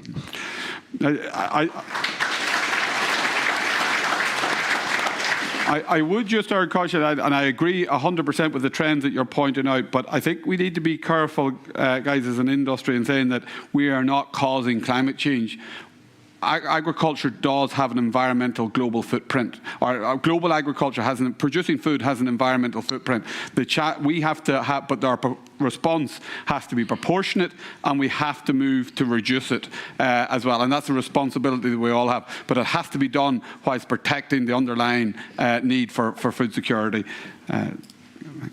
Yes, thank you. Thank you, Justin. Thank you, panel. And thank you for a great turnout tonight. I'm Victor Chestnut. I'm currently president of the Ulster Farmers Union, and it's great to look through the crowd and see so many young people here. And we're determined to have a future for you in Northern Ireland agriculture. Somebody else I want to thank the politicians that I saw coming in here, but I want to appeal to them. You've heard it from the professors, you've heard it from the analysis. Please, please don't sell us down the river. Our industry is not up for sale. We've heard it from the experts. We are here. We will do our bit. That is why we put our hand up to those challenging Climate Change Committee recommendations. That's why we as a Farmers Union said, if that's what the science says, that is what we'll do. Yes, it was said that we weren't ambitious enough. I think we were extremely ambitious. In fact, my counterpart in Wales said there's no way I could recommend that to my farmers. We as a farming industry said we will do that. We will go forward.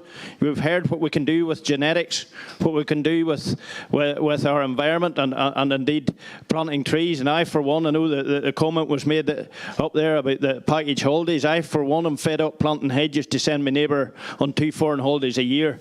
The first thing that should go is to reduce the emissions of the cattle on my farm, and I think we're all the same. But I would just appeal to our politicians here to go back to their parties. There will be an opportunity in this climate change bill for amendments and you heard from the Professor Miles Allen how simple it is. Biomethane should be separated out. Please, please take us out of this handling that we're about to face. Thank you. Okay. Yeah.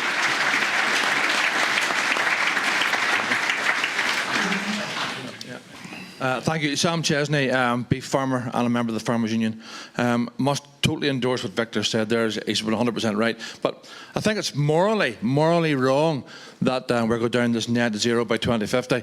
You know, we produce food for 10 million people in the world, yet the bill goes forward. They only want us to produce food for ourselves. It's morally wrong and Christian wrong. You know, somebody in the world is going to starve. They're going to starve. Maybe not here in Northern Ireland, but somewhere else. We're going to buy food from Brazil. We're going to buy food from somewhere else. Leave the carbon there because it doesn't count, but tick our box. It's ticked. This is not good enough. MLAs, get together.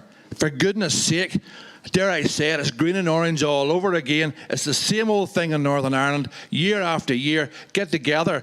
Do not wreck the industry. This industry is on a knife edge, and if this goes through at zero for 2050, it'll not be there.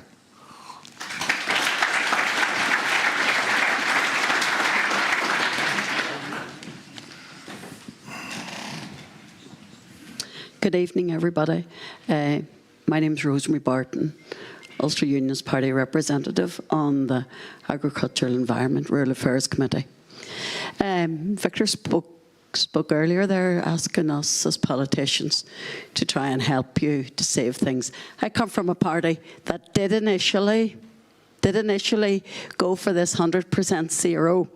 Indeed, in a very short space of time, earlier than 2045, I held my head above the parapet. I spoke out in Stormont. I spoke to the members, some of you members here today, and I did change my party's views. And I can see I could see how devastating it would be to the communities, farming communities here in the West. I live in the West. I'm from a farming background, and I did listen to the people. And Victor, some of us do listen. Some of us can change our minds. I'll just say that to you. Can I also thank the people for your contribution tonight? And Professor, I do think it's a very, very interesting aspect that you're looking at in relation to the temperatures and in relation to taking a look at the biomethane. I think that's something that perhaps we might have a thought, think about, perhaps look at it in the Agricultural Committee. Thank you. Thank you.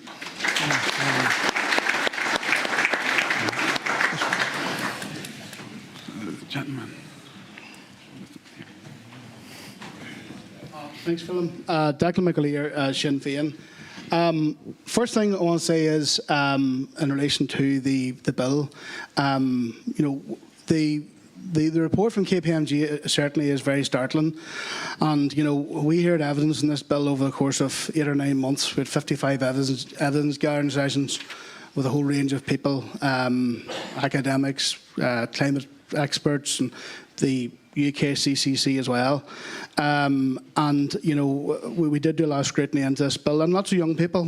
I met about 300 young people in the course of scrutiny in this bill as well. But I will want to say something, is that there's no MLAs in the Assembly from any party, whether they support the net zero or not, want to see the agriculture decimated. And I think one of the things about the COVID crisis we had there recently was the importance of our own local secure food supply. And some of the amendments which we brought into the bill, which hadn't been there whenever the Minister introduced it, I think one of the important ones was it should be known that this is a framework bill. It doesn't set policy. That will be up to the department to set actual policy. This sets out a framework, so it does. And one of the things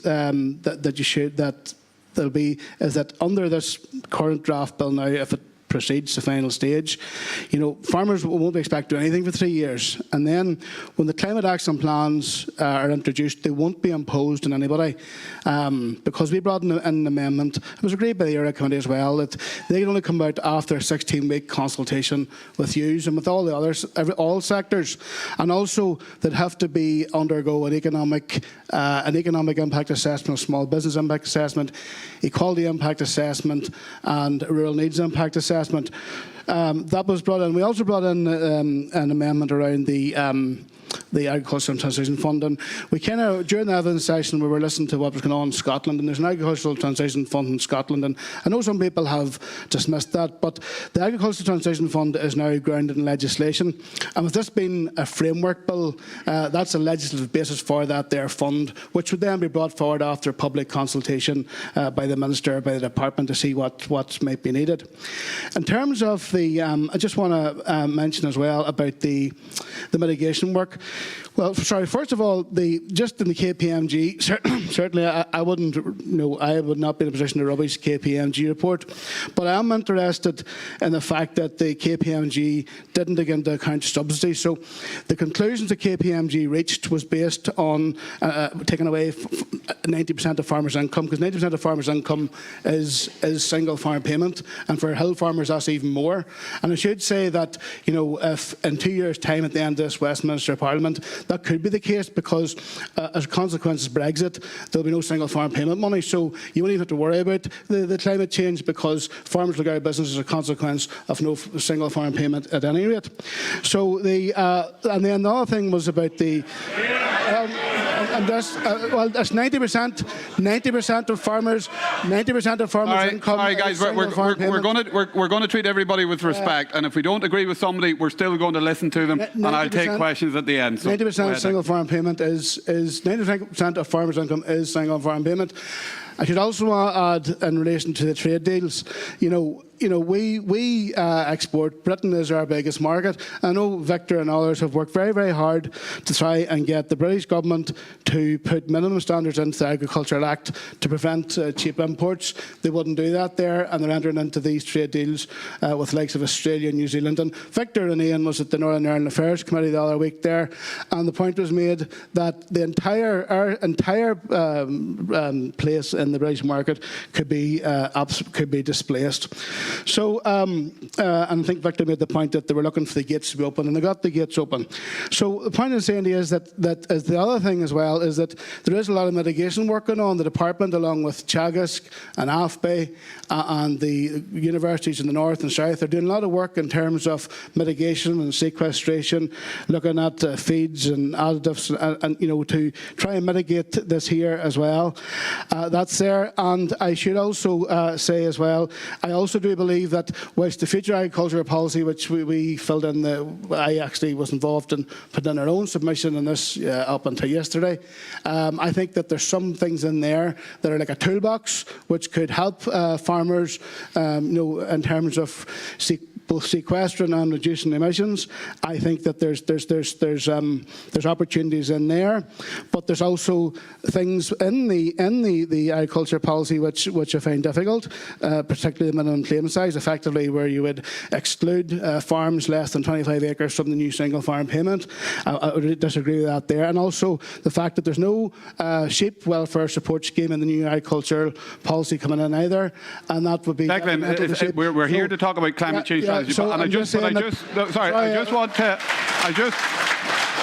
When you have the microphone, I just want to ask you a question, actually, on a few of the things you've said. Yeah. Has the Sinn Féin economic impact assessment taken into account the subsidies, and what change does that make? Well, the economic assessment on the bill will take place on the climate action plans, and the first climate action plan will go out for public consultation in 3 years' time. So I just want to confirm, the only economic impact assessment you have seen in dealing with this is the KPMG one? Yes, the KPMG report, which actually excludes 90% of farmers' income, and also but it's the only report out there. And also hasn't interviewed any of the DAERA scientists as to the work that they're doing in terms of sequestration and the mitigations.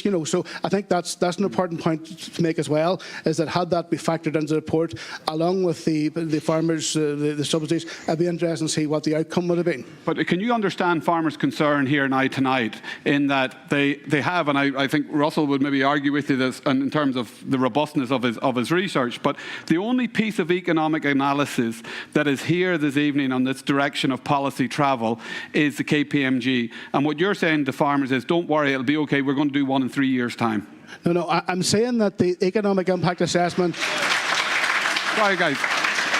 The economic impact assessment will be carried out on the climate action plan in 3 years' time after a 16-week consultation, and then after all of those, after the 16-week consultation and the various impact assessments I'm talking about can only then be agreed by the Assembly.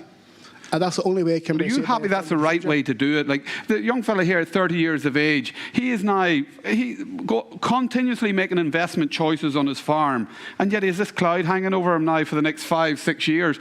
10-15% of his farming career. Is that acceptable to you? Well, it's one of many clouds hanging over it. I agree, you have to accept. But they're also. This is a 28-year plan. This 28-year plan to balance out emissions on farm. There's many other clouds that are there in the horizon, which I think needs to be considered as well. Okay, Justin. Sorry, just I've sat through hours and hours of this talk, to be honest, and there's a special place in heaven for me for doing that. But I can actually summarise very quickly. There's 4 or 5 key points. The counter arguments, we'll call them, and that's what I'll pretend to be the counter argument for it. And Declan's already touched on it there. Sean O'Cora asked that question about the only criticism that I can see in hours and hours of so-called scrutiny of these bills. On the KPMG, your work, Russell, was this question about subsidies, and it doesn't really make an entire lot of sense to me, because to think that the government is going to continue just to pay us to do nothing in 30 years' time is ridiculous. But so that's the subsidies, that's the business, that's the financial end. there's no dispute, no one, no MLA, no environmental lobbyist has disputed the non-financial stuff, which is the livestock numbers cut. So by that token, they must be accepting that. The other arguments often made, agriculture is not, it's a framework bill. It's not, nothing states anything tying agriculture to anything in this bill. I said to actually an activist on one of the parties earlier there, that's like saying, you know, my local pub, like, well, whenever the COVID restrictions came in to close down hospitality, but there was nothing that named his pub in that, and those restrictions, like these are framework bills, it obviously affects us. The third thing is, and Justin's already touched on it, the question always gets raised, oh, no one's talking about livestock numbers being cut in the south and they're going for net zero. Well, we've seen already Russell's work for ourselves in the south, the livestock numbers by 2030. Two final points, just in the counter arguments. Brexit, it's happened. It's not an excuse for parties to disseminate agriculture because of that. That is not a counter argument that some parties supported Brexit, some didn't. And the final point, thank you for President Justin, is this: we've all come through this pandemic for the last 2 years. We've seen how 50 MLAs, when they voted for this amendment, ignored the scientists, ignored people like Miles Allen, ignored the experts in the Climate Change Committee. Where would we be right now if our MLAs had that approach to COVID-19 and they ignored the experts and scientists? There wouldn't be a couple of hundred of us in this room, and how many more people would be dead? David, I'm going to come to you, but Russell, do you want to make any comment? David made a point there in relation not to consulting the dear scientists and whatnot. I think you deserve the right to clarify that if you wish. Yeah, so like what it says, we based our analysis on the CCC. You know, we were never going to be able to do as a comprehensive as the CCC, who have spent, you know, our top scientists who have spent years looking at this. We have also looked at the Republic of Ireland and their scientists, and the analysis is remarkably similar. So we had two sets of scientists who are charged and whose livelihoods are focused on this, and they both are coming to a similar conclusion. So, you know, from our perspective, we have started off a remarkably robust foundation. Undoubtedly, there are going to be some examples of initiatives being tested here or there, but we had to use a benchmark, and we've used the best available scientific benchmark that was available at the time. David? Yeah, look, I appreciate Peter was chopping at the bit there, and it is his gig. So, but the one thing I do want to nail here tonight, once and for all, is this old chestnut about the subsidies and why they weren't included. The reality of it is, this report is about emissions. It's about the cuts in the number of livestock that will be necessary to reach those targets. Full stop. Get that into your heads, MLAs, politicians and everybody else in this room. The reason we did it was because there is no other report, and you've clearly said that, Justin. Yeah. Jason Rankin, a dairy farmer, and I also lead AgResearch, which is the farmer-funded research levy body. Declan, and I have to contradict you. The CL, the Centre for Innovative Excellence in Livestock, which is the UK AgTech Centre for Livestock, made up all the top-class universities, including AFBI, have looked at this, and currently, with current science, there is no way to get the UK ruminant livestock sector to net zero. It just doesn't exist. Now, we are working on it. The scientists are working on it. We need time.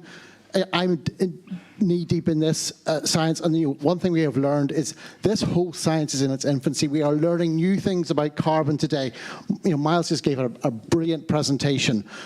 Science needs time. It can deliver a lot of solutions, but it's going to need time to come up with those, to come up with the real facts, the real answers. And please don't throw the baby out of the bathwater. Give the industry time to make the adjustments it needs. Give science time to come up with those answers. Miles, I'll come to you, Miles. Yeah, go ahead. No, I just wanted to, well, thank you for that. But just to emphasize just a couple of points made in this last set of questions. I know you were paraphrasing me, but somebody said, leave biogenic methane out of it. And I just want to make clear, that's not what I said. I said, set a separate, ambitious target for biogenic methane, which is informed by its impact on global temperature. That's really important. And we know how it affects global temperature. So in response to that last point, this is not brand new science in terms of the way methane affects global temperature. The science I'm talking about here goes back 30 years. It's just the policy is taking a very long time to catch up with it. So this is not something we need necessarily to sort of just kick into the long grass. It's it's screamingly obvious what needs to happen. We need to stop global warming. And that means we need to make clear what every sector is contributing to global warming. And if there's nothing else, you could actually set an example to the world with a policy that's actually informed by impact on global temperature. When you put it that way, it's sort of staggering that we're not doing this already. Our climate policies are not informed by our impact on global temperature. It's bizarre, but it's true. And Northern Ireland could actually be the first jurisdiction in the world to actually have a climate policy that is targeting stopping global warming. Go for it.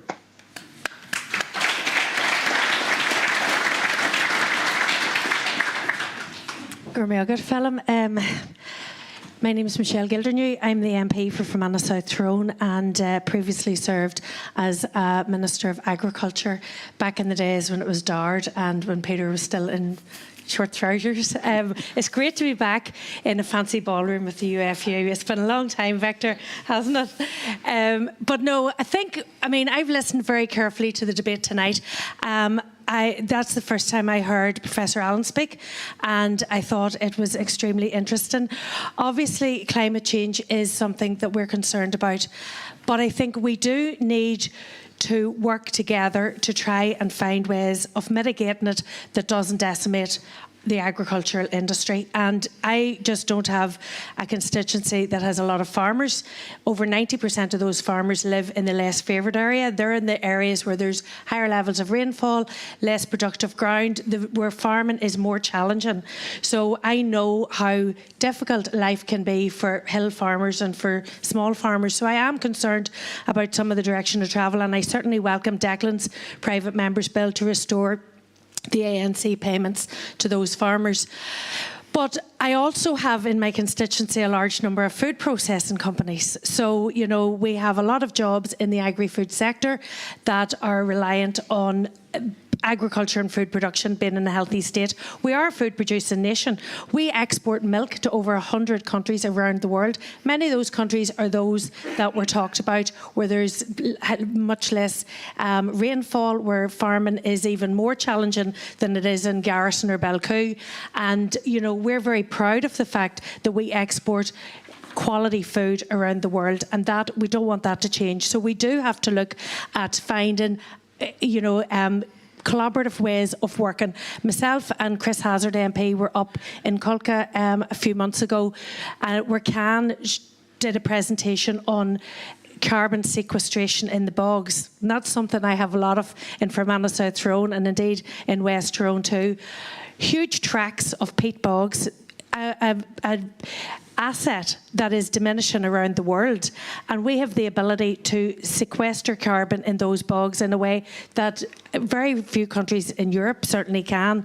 We need to look at how we do that. We need to work with the scientists in AFBI and Chazak. We need to work as an island to mitigate against the worst challenges that we have. And I remember being part of the negotiations in Europe when we were talking about some of the big global agreements that they were trying to come to, which would 10, 15 years ago would have decimated the beef industry here if it had went through, and trying to get the then DAERA minister to change the speaking note. When Scotland, Wales and ourselves and the rest of Ireland were in the same position, it was the English policy that drove that forward, and we would have been, only it fell through. Our farming industry would have been gone. I worked really, really hard to protect the island from blue tongue, from foot and mouth, from brucellosis and tuberculosis. You know how committed I am and our party are to farmers. Michelle, if I could ask you, as a former Minister for Agriculture, somebody that knows the industry so well, are you reassured going out of here tonight or concerned?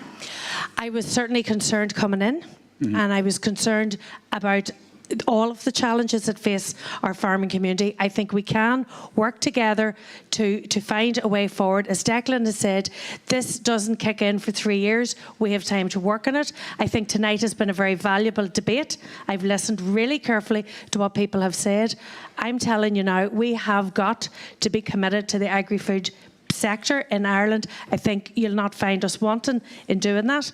I suppose where I struggle, Michelle, is that, yes, this won't kick in for 3 years and we have time to work on it. Well, why then not just accept the initial proposal? Why change it, though? That's what I'm struggling with. Well, of course, why increase the pressure? I'm not in the Assembly. No, sorry, I know you're not, but you're speaking for the party as well. The way Declan is. Yeah. I'm here because I want to reassure the farmers in my constituency that we are listening to them and that we will work together, collaborate. Well, what message will you take out of here tonight back? Well, I'm taking out of here the same as I've done. I've been coming to meetings like this since I was 17 or 18, and I'm telling you now, there was nothing ever only doom and gloom. You're a great bunch of people, but by God, you know, every big meeting I've ever been at has been full of doom and gloom. We've always been very good at looking at the glass half full. But I'm telling you now, farmers are resilient people, and I think if they know that our politicians and the policies are going to work towards protecting their livelihoods as well as reducing carbon, because we can't get away from the fact that we have to reduce our But Michelle, you're not standing here tonight in this room accusing farmers of crying wolf on this issue, are you? I'm not, and I didn't say that. Well, you said there's always doom and gloom and whatnot. There's a lot of palpable concern. You heard a young fella there, 30 years of age, and another guy down the back questioning their future in this sector. If we don't have those young people coming in and providing them with a pathway, certain pathway for future investment in their farms, what future has our industry? Well, I listened very carefully and actually put my money where my mouth is, and I put extra caveats into the farm modernisation programme, for example, to try and ensure that young farmers had access to that funding. So try to ensure that we had good quality succession coming through in the farming industry. So, you know, but we can't get away from the fact that there's a climate crisis globally, that we need to work towards fixing it. I agree with Miles. Farmers shouldn't have to carry that burden themselves, but we need to work together to find sensible ways of doing that. So, Gurmila Meagov. Thank you, and thanks, Michelle, for making those contributions. Could I just come back sorry, David, on one point? Over here, David, you go ahead. Yeah, and that's just with respect to Michelle and Declan. Your party colleague, Philip, 2 weeks ago in that debate, said that we will not tolerate food production in Ireland, whole of Ireland, being reduced. That's a Sinn Féin statement. Please put that in legislation, that we will not tolerate food being reduced.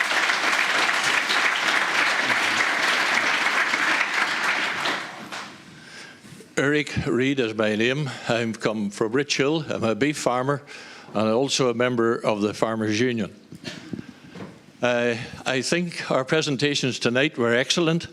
The one thing that I've learned tonight from Professor Allen was something new on this methane. We're talking about just the farming community, but some of the presentations tonight talked about 670,000 people in the rural community. This is small businesses, villages. It's a huge percentage. It's almost a third, or probably slightly over a third of our total population that's going to be affected.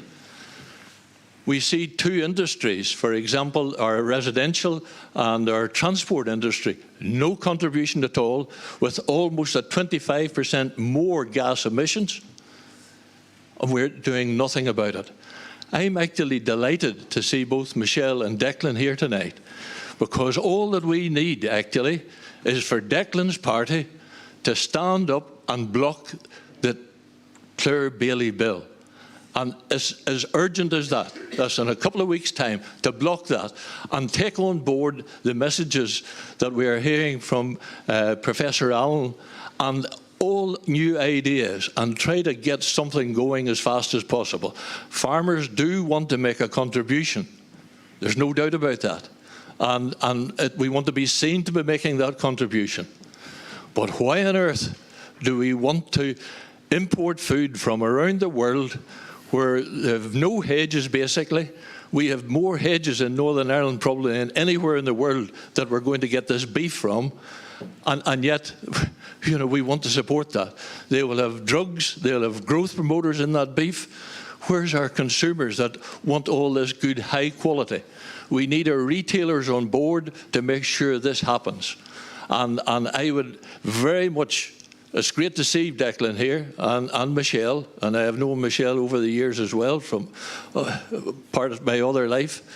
And it's so important that we can get Sinn Féin. If we get Sinn Féin on board to vote along with the DUP, you may have different agendas overall, but on 670,000 people whose livelihoods are going to be affected, and much more importantly, all the young people. It's not about the next 2 or 3 years. This is the next 30 or 40 years. This is wiping a whole generation out.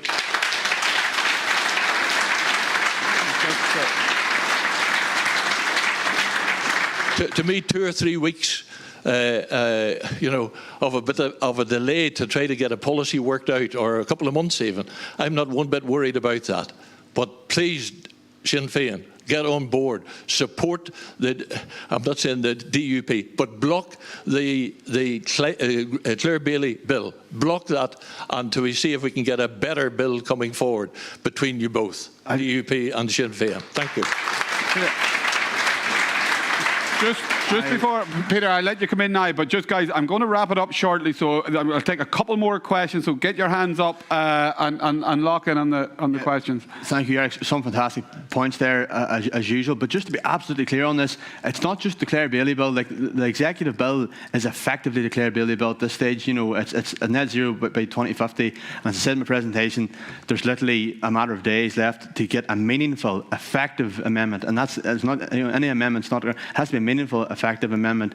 That's what we want the parties to work together towards, predominantly. I'll go to Clodagh, Phelim, and then I'll take you next. Yeah. Hi, sorry. Dr. James Young, Research Chemical Engineer in Agriculture within Northern here. I've been studying agriculture, the waste out of agriculture over this past 3 to 4 years now, okay? What we have here is a climate crisis, okay? But we are now in a position here where it comes down to the humble cow is now the solution for us. Okay, we can utilise that biogenic carbon which we have in our land through the manure which we bring from that cow from the AD plants, and again that comes through into biomethane. From that we can then establish and remain and retain our position in Northern Ireland, which is to be custodians of the land. Okay, this is not something that can be wiped out with the stroke of a pen. This is our economic picture for Northern Ireland here. Many livelihoods depend on it, and there's research ongoing here now at the moment, and I'm asking everybody here within the room to get behind innovation, get behind research, and go forward with this. Peter mentioned earlier that we have opportunity here in Northern Ireland to be the forerunners of a decarbonised society on a global picture. Let's get behind that. After all, our fellow Ulstermen, such as Harry Ferguson, invented the 3-point linkage for the tractor. Why can we not be the same here within energy, within agriculture? Go forward. We can and we will.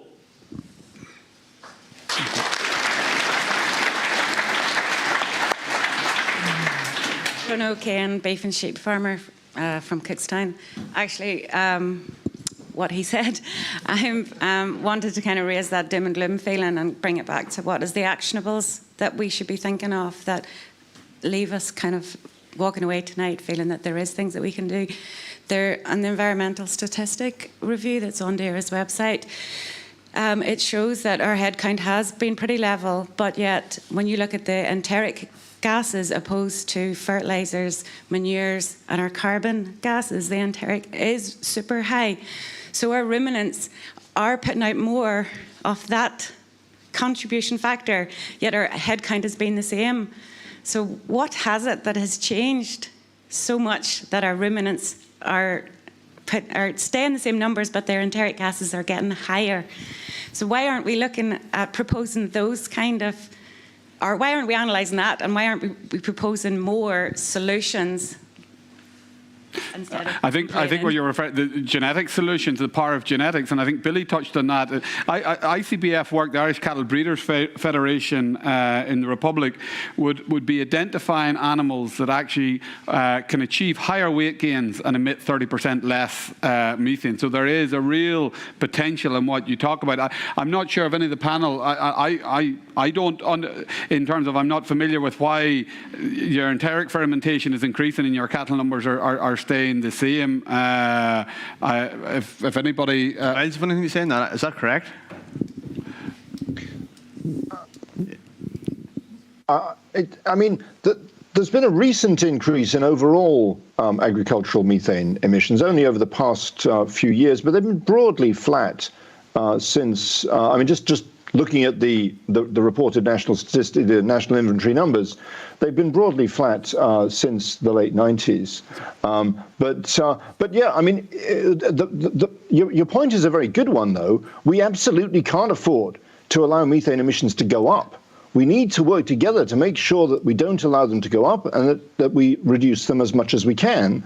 But this is exactly why we need this very simple amendment to the bill. And you were asking about, what are the simple takeaways we can take from this conversation? One, let's start talking about reporting impact on global temperature, not this bogus carbon footprint, which doesn't actually mean anything. And if I had one criticism of the KPMG report, and I know you were just doing your job and everybody does this, you were still talking about CO2 equivalent emissions. Why not talk about impact on warming? Because that's what ultimately we're trying to stop. So that's one thing we could take away, is just change the conversation, focus on impact on temperature, and that will immediately force you to recognize the unique role of biogenic methane and the need for a separate ambitious target for biogenic methane, which is informed by its impact on global temperature. And I can't overstress the fact that no country with a large agricultural sector has really cracked the problem of incorporating agriculture into climate policy at the moment. A lot of countries are pretending it's going to be easy, but it's not. And you can be policy pioneers in the world by thinking this one through and making sure that your policy actually incentivizes the ultimate goal, which is limiting our impact on global temperature to stop global warming. Okay, I think I've one last. Yeah. Hey, yeah, I'm Peter Alexander. I'm the president of the Young Farmers Clubs of Ulster here in Northern Ireland, and I really want to reiterate what the young people have said here tonight. We are an organisation for the rural youth from 12 to 30. 50% of our members are farming members, and they are all very, very concerned where their future lies, where their farms lies for their future sons, daughters, whatever it's going to be. We've seen our government here in Northern Ireland rush into things like RHI, and look what the mess they made of this. Why can they not sit back, restock, and look at what the evidence is saying, look at the scientific evidence, and stop just making up figures on top of their head, which really are going to decimate us all and ruin our agricultural industry. Okay, I'll take one more question, guys, and if there's a burning question, put your hand up, Phelim, down at the back. I'll take two more questions. There's one down at the back, Phelim, and one here. Yeah. Just as we're winding up, you take the livestock off my farm, you can stuff your single farm payment because the heart's gone out of my farm. So the single farm payment, we're in pittance anyway, it doesn't make the difference. I think we have to, I don't like the heckling, but we have to pay a tribute to the MLAs that voted against the bill and still were good enough to turn up here tonight. And there's no point in heckling them because you don't make friends by that. But looking back and looking forward, I'm Paddy from Warrenpoint.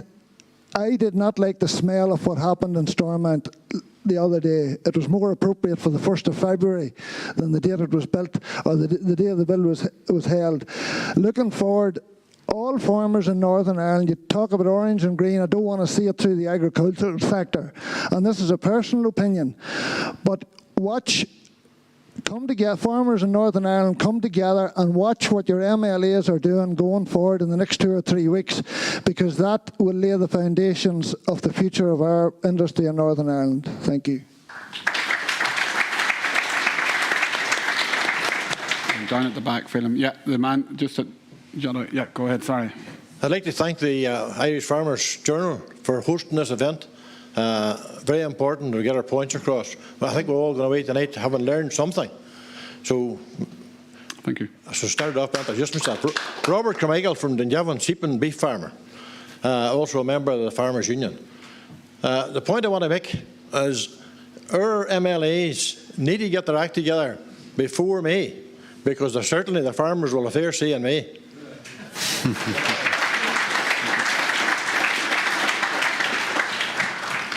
Hello, it's John Kelly here I'm from Dribberson Magherfeld. I'm a beef and sheep farmer. I've even noticed the last couple of years there's no young ones going into farming. And even young ones is going into welding, engineering and all jobs where there's a skill shortage. And agriculture is very important. As I say, there's a lot of businesses thrive in agriculture. And I'm a member of the Northern Ireland Conservatives as well, put it this way. George Houston is trying to encourage young farmers to go into agriculture and lay off the old farmers from going. And the average age of a farmer a minute is around 55 to 60 years of age. If you look at it that way, the young ones want to. If you look at young ones that want to do all things.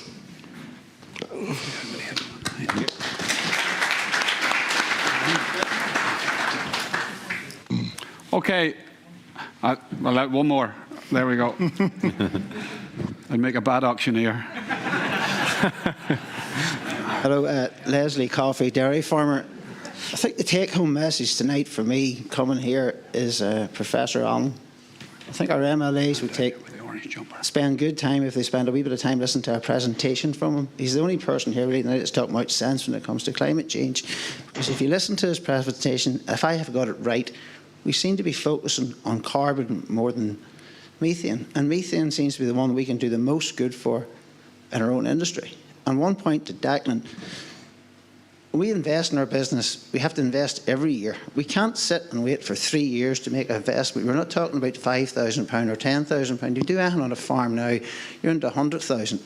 So you are maybe 200,000. If you're going to make a 200 or 250,000 pound investment in your business, can you wait 3 years before you go and do it, or do you do it not knowing whether you're going to get it paid back, or is anybody going to compensate us for when we do make the investment? Who pays our loans? 3 years sitting waiting really isn't viable. Okay, I think that's the point. Phelim, Hello. Look, I come here, I wasn't intending to speak at all. Michael Clark, I'm not a member of the Farmers Union. I'm a member of NIAPA, and we would represent the small farmer. I think this man here made a good point last about the young farmers not coming forward. Now, that has been a problem long before carbon was talked about. And I think we need to pose the question, why is farmers going out of it? And I would suggest that 20 years ago, you could have made a good living milking 70 cows. Now you need 700. Why is that? Because we're not getting paid enough. The same with the beef and the same with everything. And I think there's two arguments here I see tonight. There's the one about the bill. KPMG says that we'll reduce by 82%. The good professor here says there's an answer with far, far less than that. I think the one I'll go with will be the professor. Okay, ladies and gentlemen. I'm going to wrap it up there, but before I do, I think I'll take the lead from Michelle and what she said in terms of we can often come together, and I'm conscious there's a lot of young people, a lot of people looking at making investments in the future of their business, and I'm also conscious that the role of the Farmers Journal is not to preach doom and gloom either. You expect us to find solutions to some of the problems as well, and I think Miles, and I'm playing about with your words, but I'm being conscious not to change the meaning of them either, of what you said. But I think what you said there was you give hope and you give opportunity. You said policy informed by the impact on global temperature could position Northern Ireland as a world leader and I think that a world leader in the context of the challenge of feeding the world while saving the environment. And I think that's the ultimate challenge that we're all we're not trying to achieve territorial emissions. Nobody said that. We're trying to feed an extra 2 to 3 billion people whilst reducing our environmental footprint. And that's what we always have to keep in context. And I think, Professor Allen, you gave our audience here tonight, both here in the room and over 400 online as well, huge hope in that. And I want to thank you, Professor Allen. We approached you. You spoke for the Farmers Journal before. We approached you at the last minute. I think it was Friday. Peter reached out and you were very willing and free with your time, and we want to express a deep sense of appreciation for your time to have an eminent professor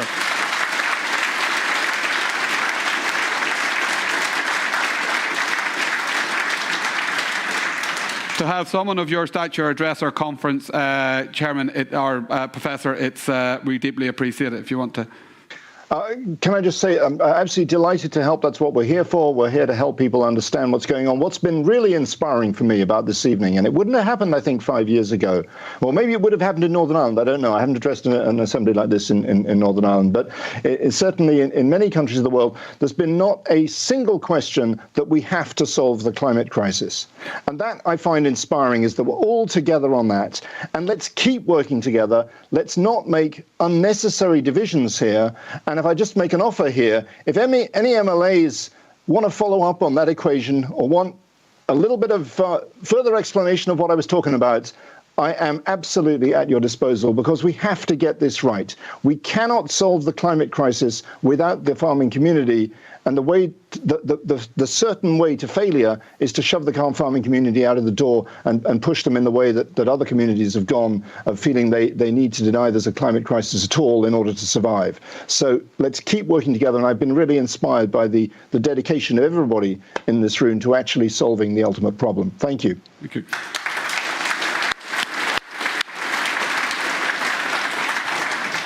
Ladies and gentlemen, for me, one of the take-home messages here is, and it follows on from what Professor Allen said, if we want to get change in agriculture, let's not alienate farmers. Let's bring farmers with us. Let's make sure the policy embraces the farming, recognises the unique challenges of farming, and brings farmers with us.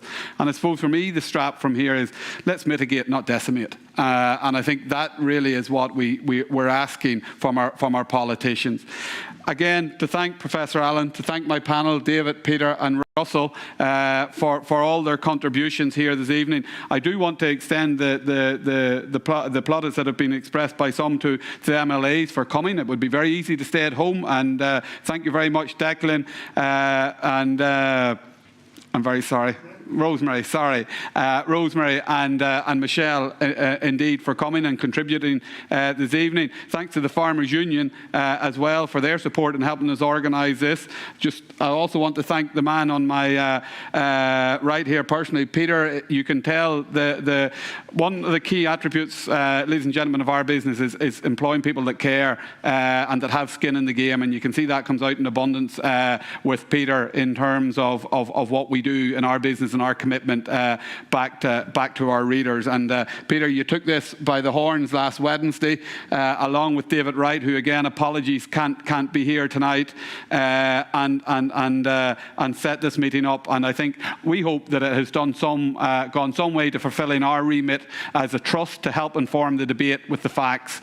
I also just want to thank my own team, the technology team down at the back, Clodagh and John, for affording us to have Miles here so uninterruptedly. Miles, you were perfect from here. We hope you were perfect. We were perfect back over in Oxford, and again to thank the hotel for their support and as well. So as you can imagine, this was convened quite hastily last Wednesday morning, and it's fantastic to see such a turnout here tonight, and indeed such a turnout online as well. Safe home, ladies and gentlemen. Thank you very much for your time.